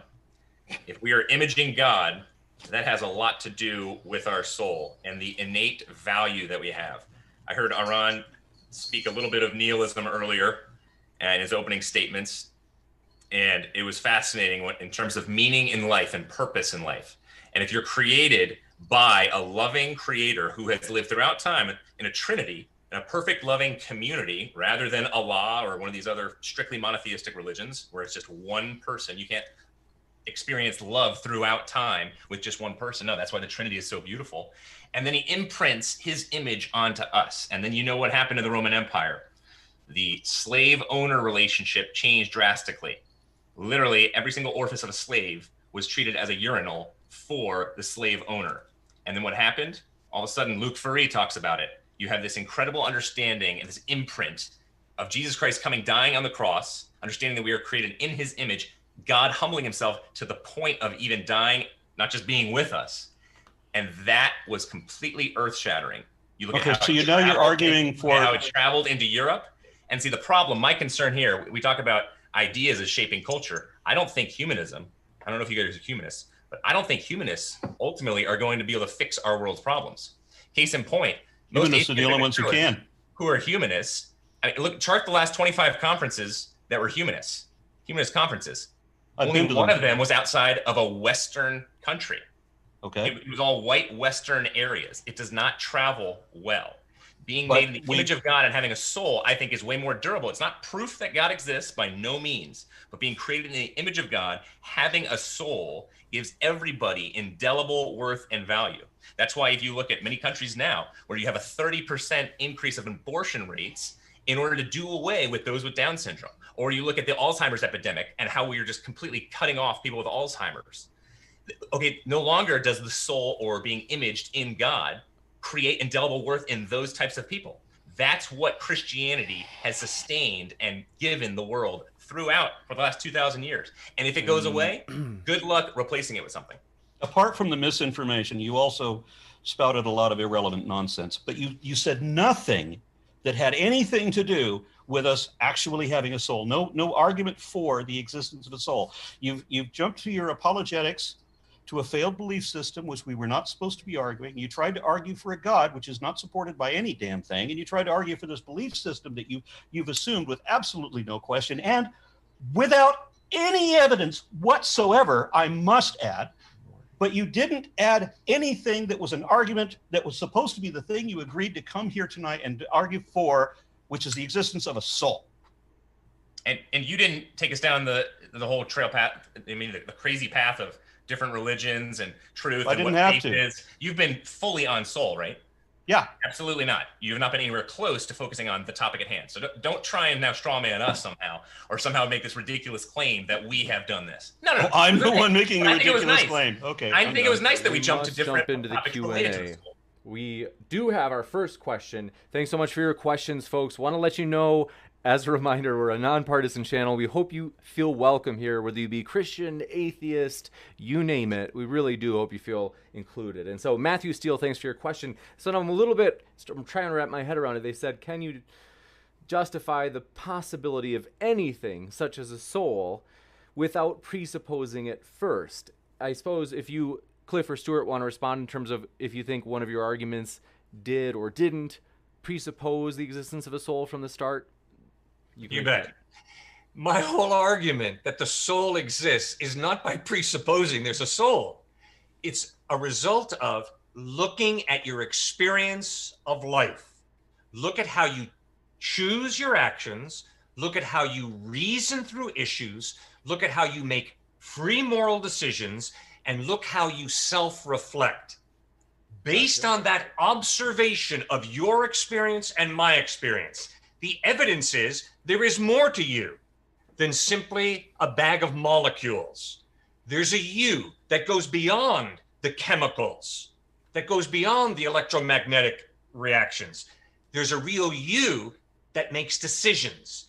Some of your physical instincts are to rape, to hate, to seek revenge. You don't have to do that. You experience a free will that clearly points you to there's more to you than a bag of chemicals. There's a real self, a real independent you. That is your soul. Just to try to crush through as many questions as possible. I hate rushing you guys. Forgive me for that. But FT, thanks for your support. They said, thanks so much, everybody, for being here tonight. So I couldn't thank these guys enough. Aron, Tom, Cliffe, and Stuart, thank you guys. And reminder, folks, they're linked in the description just for you. Mike Billars, thanks for your super chat, says, where was my soul before my body was born? Do souls, quote unquote, remember anything? If so, why don't I remember before I was born? I think that's for you, Cliffe and Stuart.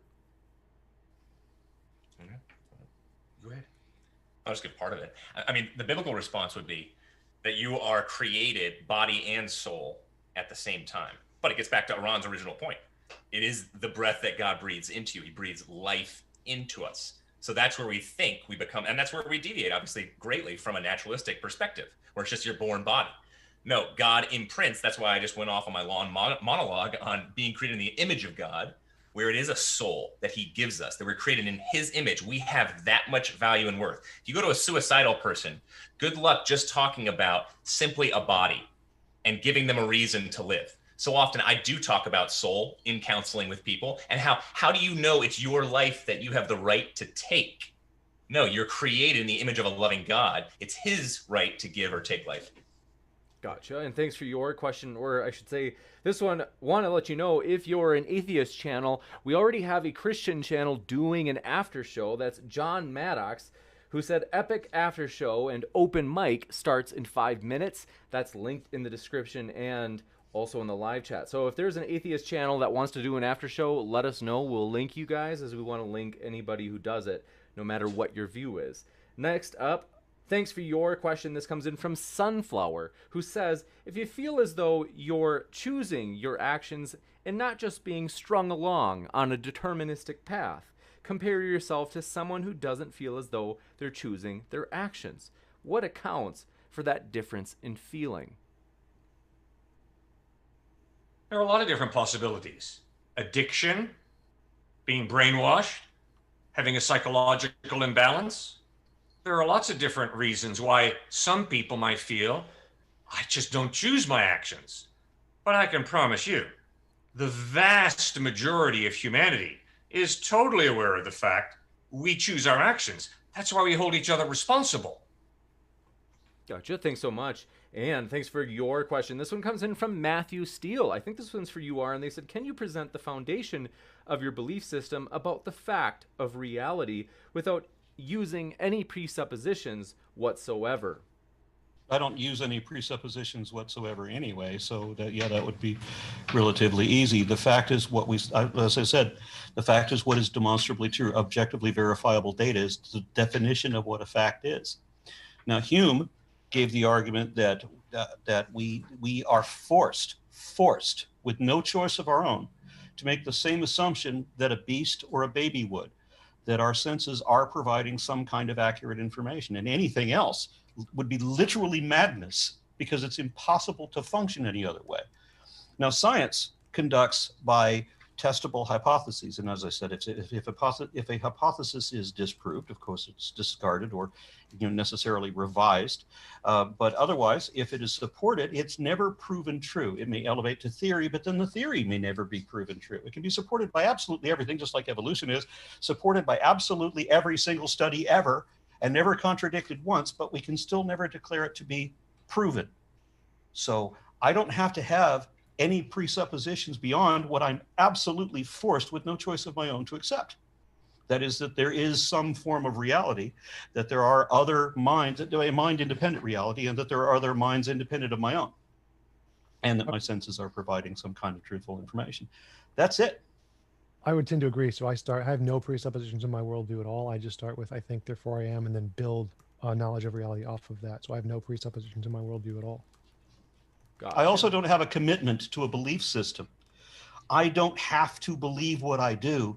I only want to not be fooled into believing something that isn't true. I don't want to believe something if it's not true. And I won't believe something unless I'm compelled to by the evidence. When it gets to the point where it becomes obscene to deny that thing, well, then I have to accept that this is the most evidently supported. But I'm open to be wrong, because if I'm not, wouldn't it be better to be proven wrong, even if it's embarrassing? Wouldn't it be better to be proven wrong in a public display of humiliation than to continue to be wrong? Mm-hmm. Now, Christians don't have a problem with being wrong forever on purpose, but I do. And so I don't want to be fooled by misinformation. I don't want to believe things that are false, that are not evidently true. And every religion makes only two kinds of statements: things that are not evidently true and things that are evidently not true. That's it. None of them can show the truth of their position. Say, beware of false prophets. They come to you in sheep's clothing, but inwardly they're ferocious wolves. Obviously, Jesus was demanding that we have skepticism, that we honestly doubt, that we do not blindly believe. Because if we blindly believe, we will have our lunches eaten by false teachers. And that's exactly what Jesus taught. I do have to give So let's be honest with the text. Let's be honest with where Christ taught. Yeah, I'm always honest. Blindly believe. That's my default position, is honest. I could be wrong. You're not going to find me in any other position than honest, ever. So then Paul also says that there are angels on the earth who are misleading people. Well, how the hell are we mere humans supposed to stand up to an angel misleading us? But if that's the case, then I damn sure am not going to believe any religious prophet at all. You're going to have to show me something more than just your word. Gotcha. Next up, so Sunflower wanted me to ask this specifically to you, Aron and Tom. They said, if you feel as though, so this originally, Cliffe and Stuart answered, and I frankly couldn't even tell who was for that. They said, if you feel as though you're choosing your actions and not just being strung along via determinism, compare yourself to someone who doesn't feel as though they're choosing their actions. And they're saying, like, what accounts for the difference in this feeling of people who feel that they're just on a deterministic path and other people who might think that they have this kind of feeling of full-blown libertarian free will? Background knowledge. I mean, it's just a trained belief, like people who believe the world is flat or people who believe in Vishnu as opposed to Christianity. It's just a learned belief system. If you have the correct background knowledge, it will inform your belief about whether your choices are free or whether your choices are determined. Because of my knowledge in philosophy and the logical contradictions in free will, then I fully feel as if all of my actions are determined by prior reasons. I have no feeling that they're free in any sense at all, or that I could have done otherwise. Like if I could have gone back in time, I fully believe that I would have made every single same choice I have so far, and it was impossible for me to choose otherwise. Gotcha. And thanks so much for your question. This one is for you, TJump. It's from Matthew Steele. He says, do you consider it possible that the soul or consciousness and or the mind exist in as much as any idea exists? Sure. I mean, yeah, like I mentioned to Stuart and Cliff earlier, it's possible to have all of those things on a purely materialistic worldview. There's no difference between those things being composed of material things as opposed to being composed of supernatural things. No matter what they're made of, they could just be made of, just like a chair, it could be made of wood or plastic or metal. All of those things can exist and be made of material things as well as supernatural things. There's no reason to assume that they couldn't be material unless you're just selecting those specific interpretations of materialism that reject those things, which shouldn't do. Gotcha. This one comes Yeah, I in. also want to throw in an answer that's slightly different than Tom's for the question previous that was for both of us. If I could go back in time to my former self, I would make a whole lot of my decisions completely differently, based just on different information. What does that mean about my free will? I had free will on this information and maybe a different hormonal level, but on the new information that I have, different decisions entirely. Gotcha. And thanks for your question. This one comes in from Mike Billars. I think I know the answer to this, but who knows? Cliff and Stuart, let me know. You might surprise us. They ask, does Jesus have a soul, and is God a soul? I don't know if they Yes. mean...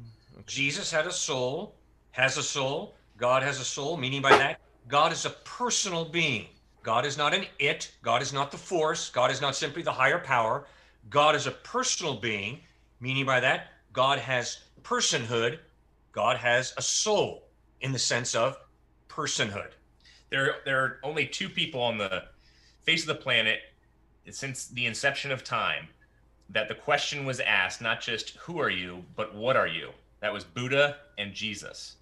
Jesus has really been marked as one of the most beautiful figures in terms of how his character is held in tension in terms of his tremendous humility and courage. You rarely see those types of characteristics held in tension like that. Jesus clearly had a soul in a way that connected with people. And that's why all of a sudden people were asking, who is this guy? What is he? He's not just man, he's actually God in human form. Gotcha. And thanks Yeah, for... I got to throw in that Krishna was also presented the same question in the Bhagavad Gita. So it's not just Jesus and Buddha. There have been plenty of others. That was Houston Smith, top religious scholar, who said that. Next up, Stupid Horror Energy strikes again. She says, just because we don't have free will doesn't mean the brain doesn't take exhortative inputs. I think she's meaning inputs that would like cause us to be guided a certain way. To whom is that question that's directed? for I think for Cliff and Stuart. Okay. Any other question? It's compatibilism. We can make choices without having free will. You go, Tom. Appreciate Gotcha. that. We next, Luminiferous Ethan says, let's see.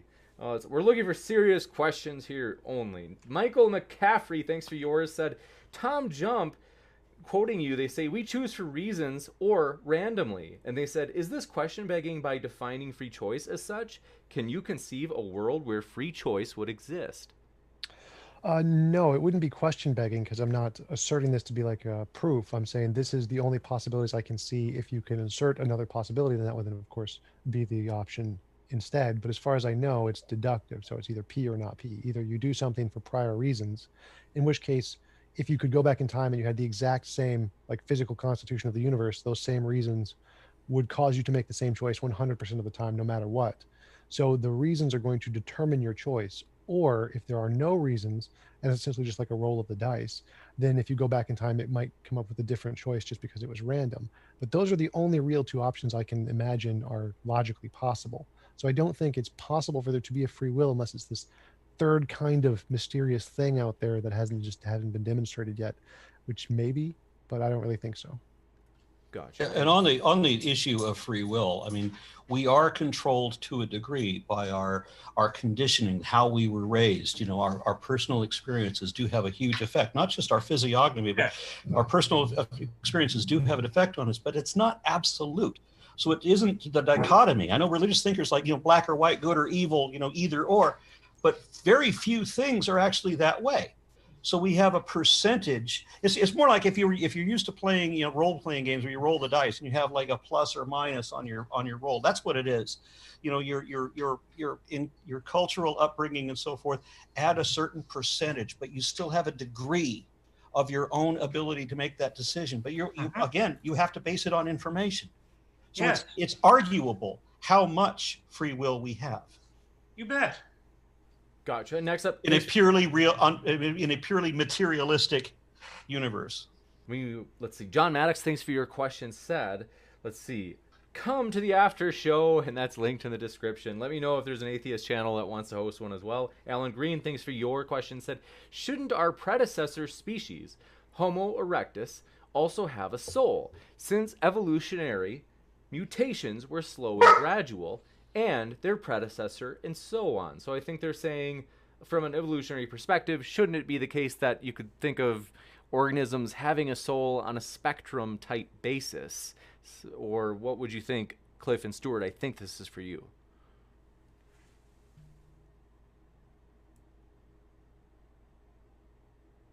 Are you guys with me still? You look like it must be very cold where they are. frozen. They appear to be frozen. Yeah, I think they're we frozen. lost them. Okay, well, we let's see. Hopefully, we get them back. But this is just turnabout as fair play. We lost them just now. They lost me as soon as they started talking. Let's see. We can read some other super chats of love, or I suppose even questions for Aron and Tom while we wait for them to come back. We do have one in particular. Let's see. John Maddox once again says, come to the after show, for crying out loud. Open mic. And Mike Billar says, only if I get to sing YMCA on your open mic. Thanks for that. Next, we do have a question for, let's see how many we have for Tom and Aron while we're waiting.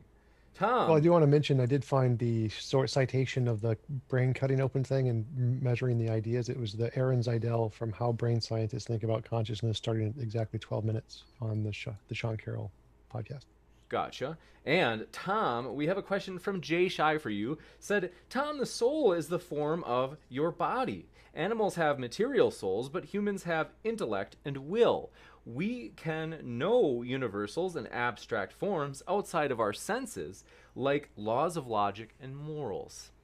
Laws of logic are a language made up by humans. They're not universals in that sense. Universals, I'm a conceptualist, so they just exist in our head. They don't actually exist in the world.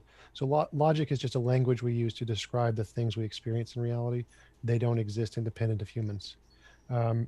Animals also can use rationality and reason and language. So all those things you mentioned, they can do it too, just to a lesser degree. Next. That's really cute. All right. What kind of dog is that, Aron? I can't hear. I got nothing but barking here. Shut up! Gotcha. Okay. Let's see. Shut up. Sassy. Next up, we do have one. We have one for Aron while we're waiting. Let's see. I think So this is from Fire Mouse. Thanks for your question. Said, Aron, you shut up. They said you absolutely. Let's see.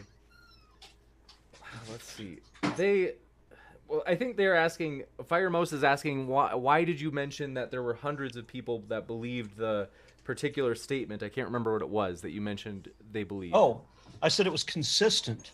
There was not one person out of hundreds who said, oh, that's a good point you have. No, that's absolutely every single person said, well, that was stupid. Gotcha. And it looks like we have Cliffe and Stuart back. Stoked to have you guys. Sorry about that, guys. We've never They dropped must have here. prayed for a better connection. We're glad to have you back. We have questions for you. We've gotten to read a few while you were gone for Aron and Tom. And so we will jump right back to where we were. And I will adjust the cam, but in the meantime, I'll give you guys a question. This one comes in from, let's see here. Awkward Saint Senior. Oh boy. Maybe someone else can let me know what this means. It says proof of soul Killian aura photography. Our energy field, aka soul, end debate. Soul is energy. Tom, Please let me take this one. Okay, go ahead. Kirlian photography was the thing that fucked me up more than anything else. I was a 12-year-old boy. I was watching In Search Of, and they showed this thing where they had Leonard Nimoy as the host.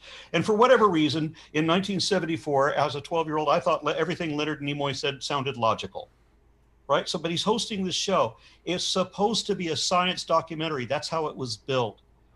But it was science fantasy. They made all of it up, and I didn't know that. So I thought things had to be vetted before they were on TV.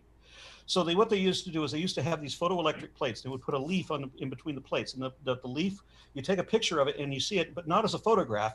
You see it as electric energy, like these tiny little phosphorescent blue sparks. You see all the veins and everything, the shoal shape of the leaf. Then what they did as a trick, because that part's real. What they did as a trick is they cut the leaf in half, and then they show you only half of the leaf that you would expect to see. But then they said, but on an overexposure, you see the whole leaf. And I'm like, there we go. Proof of life force. Because I'm an ignorant 12-year-old in the 1970s being misled by public media. Next. And then as I grow up and I get the internet, and I'm like, I haven't seen anything about Kirlian photography in a long time, so I start looking it up. The very first thing I come to is a statement by Leonard Nimoy about how they made all this stuff up just for entertainment value, and there was no truth to it. Gotcha. That was crushing to me. We next will read a question from To the Theist from Roger Shrum. Says, does God have a choice in sending us earthquakes, tsunamis, diseases, etc.? Is that to us? Yes. Well, I mean, choice, that's an interesting way to phrase it, because this place is broken, it's messed up cosmically, sociologically, psychologically, because of our free will when we decided to turn against God.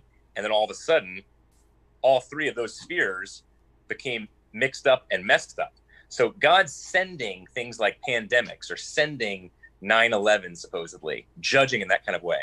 I think God certainly corrects now, but the judgment was ultimately put on Jesus Christ at the cross. So to say that God sends pandemics, that's pretty hard looking at the New Testament. It is so sad listening to you guys and realizing that you are unable to question any of your assumptions. I really do pity you for that. So internally in Scripture, Aron, you have Aron. David cursing out God incessantly. You have Job tearing his clothes, yelling at God. You have Peter because God made a deal with the devil. So many examples of people screaming and cursing at God, and yet God turns around and says to Job, in all these things, Job sinned not. You did not sin at all in doing this. He allows you to doubt. He allows you to curse him out, and he's not going to smite you for it. I do doubting all the time. It's actually what grows my faith. That's why this discussion is tremendously enlightening for me intellectually, but it's also. Then why can't you question any of your assumptions? What do you question? I mean, have I been questioning them less than you? You have not questioned at all, where I have. I've had to change my entire religious position multiple times over my life. You have not. I ditched my faith in my freshman year of college. I pretty much ditched my faith. That's when I went on a search. But then I found something. For what? You want to argue about whether there's evidence? For what? Come back, we'll do another debate where you can show me the evidence that convinced you of your position. I would love it. Let's do it. Question. Does God have free will? That was kind of the point of the question. Does God have free will? I think that is. No, God does not have free will because he can't decide to forgive unbelievers. Let's hear from Cliffe and Stuart, and then we'll jump to the next one. All right. God obviously has chosen to partially limit his power by giving us a free will, which means I can take my hand and smack someone in the face. That is not God smacking him. It is me choosing to smack the person. God has partially limited his power by giving me a free will. Next, John Maddox, thanks for your support, says, hit like on this debate. It's epic. All credit to the speakers. Thanks, guys. And then they said, come to the after show. Next up, Luminiferous Ethan says, let's see. I think this is more in response to the last person that asked that question that Aron, you took on the Killian aura So Curly in photography. They said, how many kilojoules is your soul? Energy is measurable, a soul is not. Am I understanding right that that's probably responding to that? It could be. Okay. It's very rare that you get a pseudoscientist to use any kind of to state anything that is testable at all. Yeah, I don't think that was a response to the Kirlian photography. I think they're asking them if it existed, it should be a measurable energy thing. Why isn't it? Yeah. Cliffe and Stuart, is the soul a measurable energy thing? No, it's not a thing. The brain is measurable. The soul is immeasurable. Gotcha. And The soul is an immaterial entity. Sohan D'Souza, thanks for your question as well, says, Cliffe, okay, so what would the way Tom lives his life look like if he did not choose his actions deterministically? Can we stick with something relevant to whether we have a soul?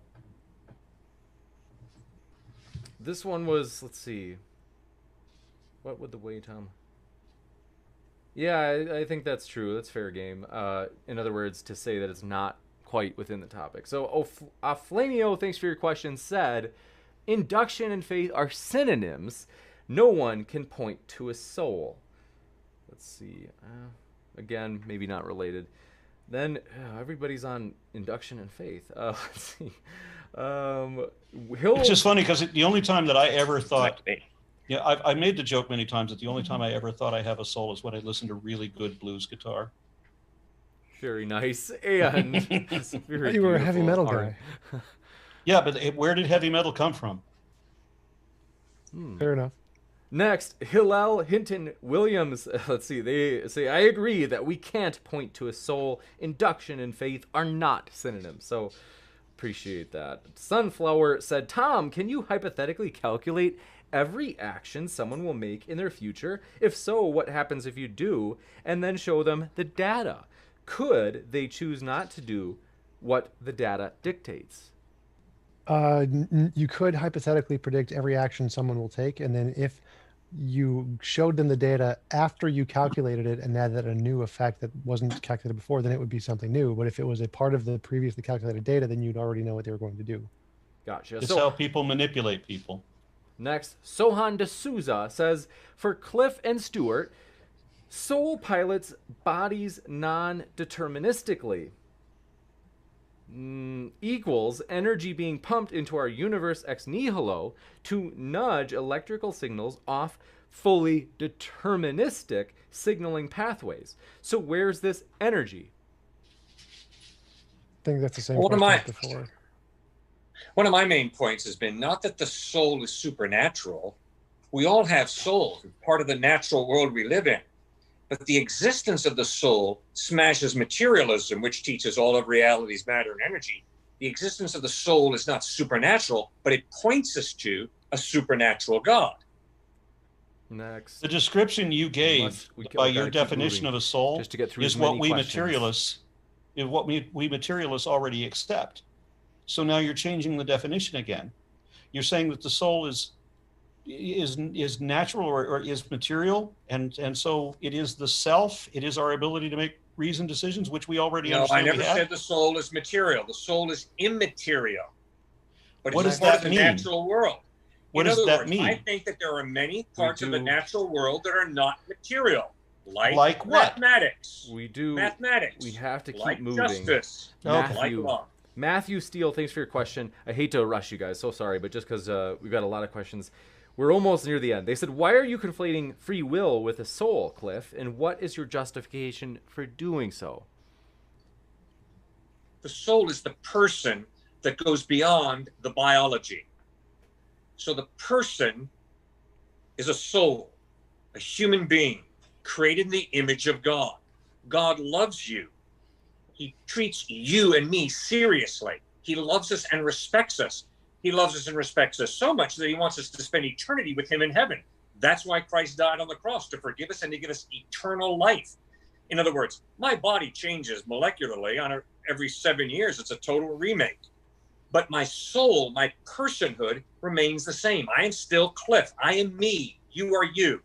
That shows us that there is more to reality, more to the natural world than simply molecules and energy. How does it show that? Personhood. We must move into the next question. I hate to do this, but Sunflower says bricks can turn into walls, but can bricks turn into humans, Tom, without a proposed method or mechanism of how the emergent property in question arises or forms? It's baseless to describe conscious rationality as an emergent property. No, it is not, because we know that emergent consciousness exists even in unicellular microbes, and we can demonstrate that in laboratory studies. Gotcha. And Sebastian Shaw, thanks for your question for Cliffe and Stuart, said, when does the soul come into existence? I think they we answered that. We covered that. Gotcha. And Alex Gross, thanks for your question, said, Cliffe and Stuart, let's see. That's more of a trolling. Ricky Dicky Dong, let's see, thanks. Says Aron. What was his parents thinking? Says Aron, I was once a follower of Kent Hovind. Thank you. It sounds like you've persuaded him out of following Kent Hovind. By the way, Kent Hovind may be back. I don't know. It's like Todd Malakowati, thanks for your question, said, would Stuart say it's not his body to choose to a terminal patient in horrible pain? What is going on, they said. I mean, that's radically different, is it not? I mean, I think the fluidity of sex, even Cynthia Nixon talked about that, who led the liberation movement of sexuality in New York City. She said, I've been bi, I've been straight, I've been it all. And I know for a fact there's sexual fluidity. And my point with transgenderism was simply, when I counsel, for example, transgenders, so often it's social pressure. And this was Cynthia Nixon's point in dealing with sexual identity.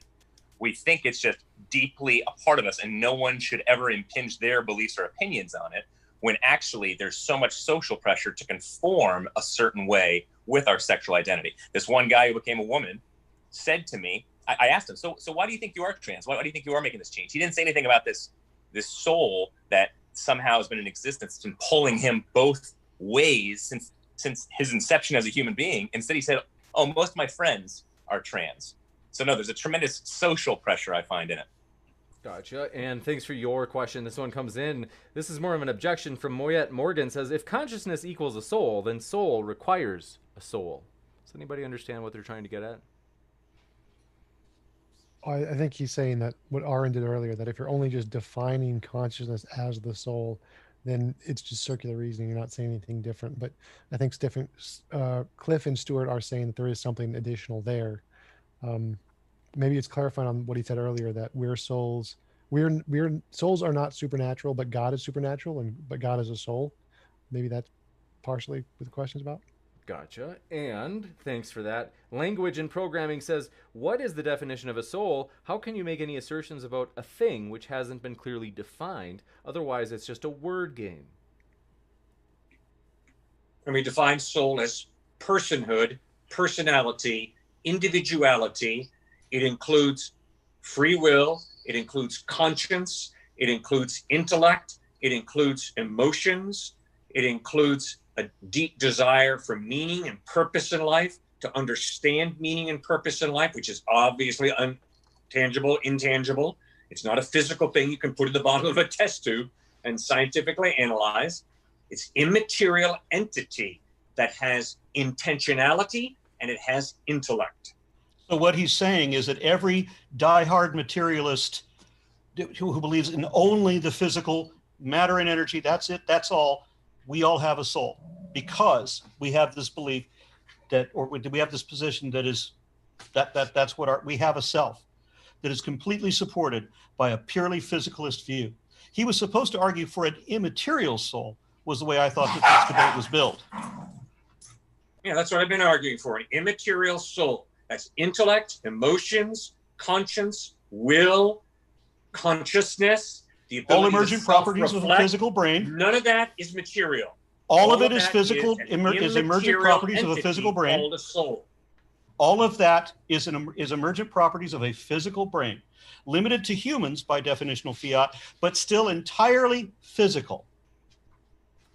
We obviously disagree, so we'll have to respectfully. We weren't supposed to come into a debate to agree to disagree. I came into this debate to show scientific evidence that contradicts the belief in a soul. I have done that. And No, TJump did. I did.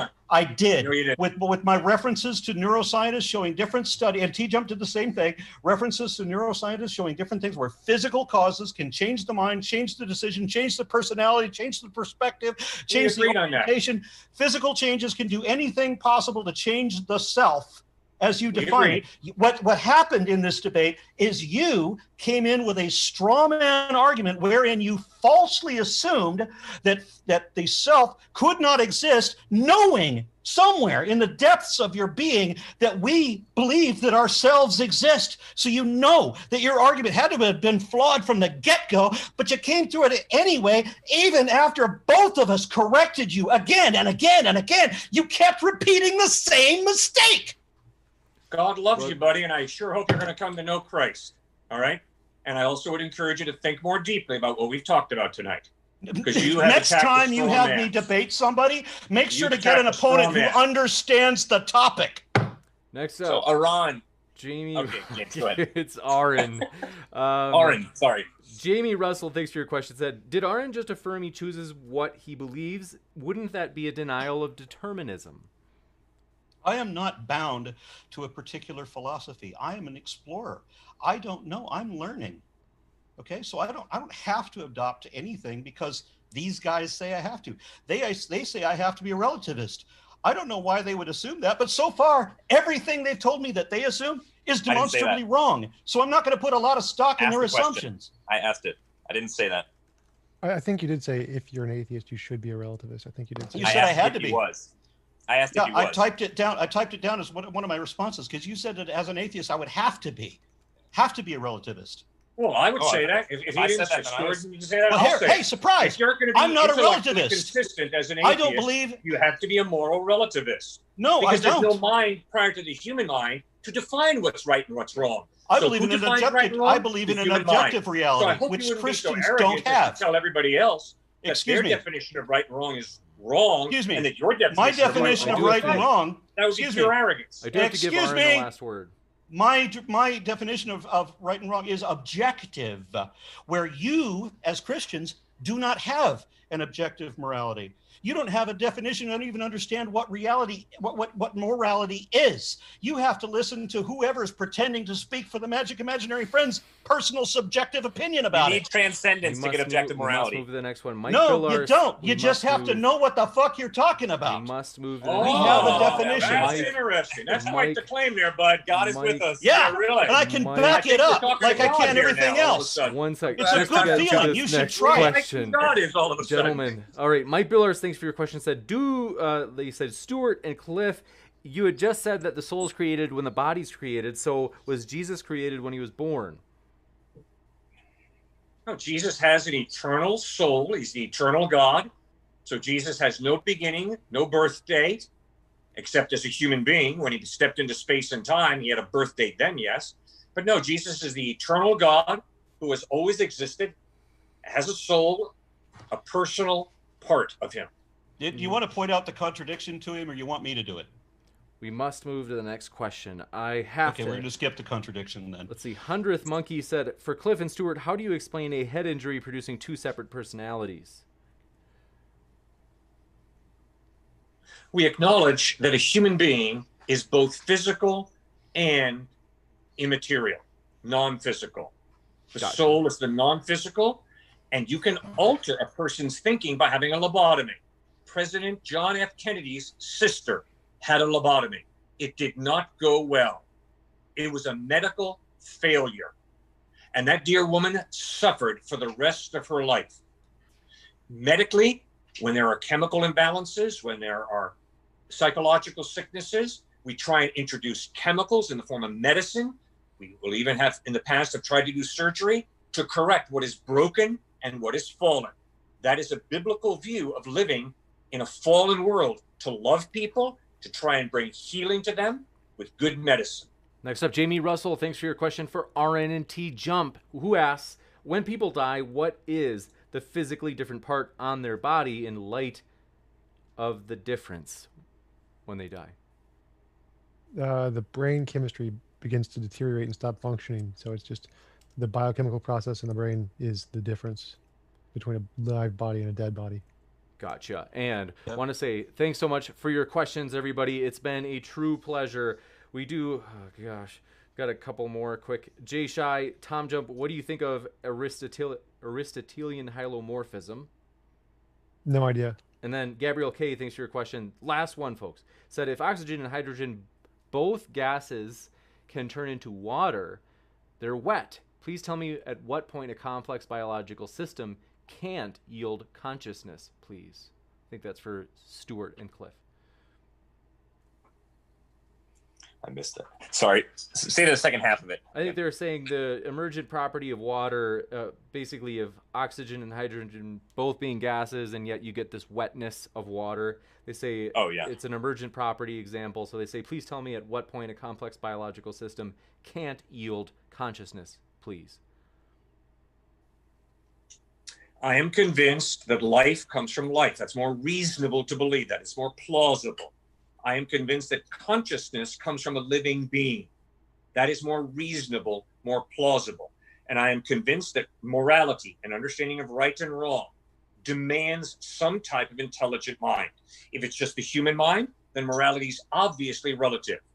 For me to say my opinion of what's right and wrong is the right one is total cultural elitism or my own individual elitism. The only way that I can say and understand that there's an objective moral is by understanding that the mind that's eternal, the eternal God, has created this value and has given me a conscience and a rational mind that can understand that value. Next, Mike Billars, a perfect super chat to end the night, said, thanks, James. Thanks to the debaters especially. And I could not agree more. They are all linked in the description, folks, so you can hear plenty more from all four of our guests. We really appreciate these guys. This has been an epic one. People really, seriously, guys, there's so much positive response. People loved watching this. So we just want to say thanks, guys, for being here. Thank you Appreciate so you, much. James. Thanks so much. Real privilege for us. Thanks for having me. Thank you. With that, folks, keep sifting out the reasonable from the unreasonable. If you like juicy debates, hit that subscribe button as we have many more coming. Thanks, and have a great rest of your night.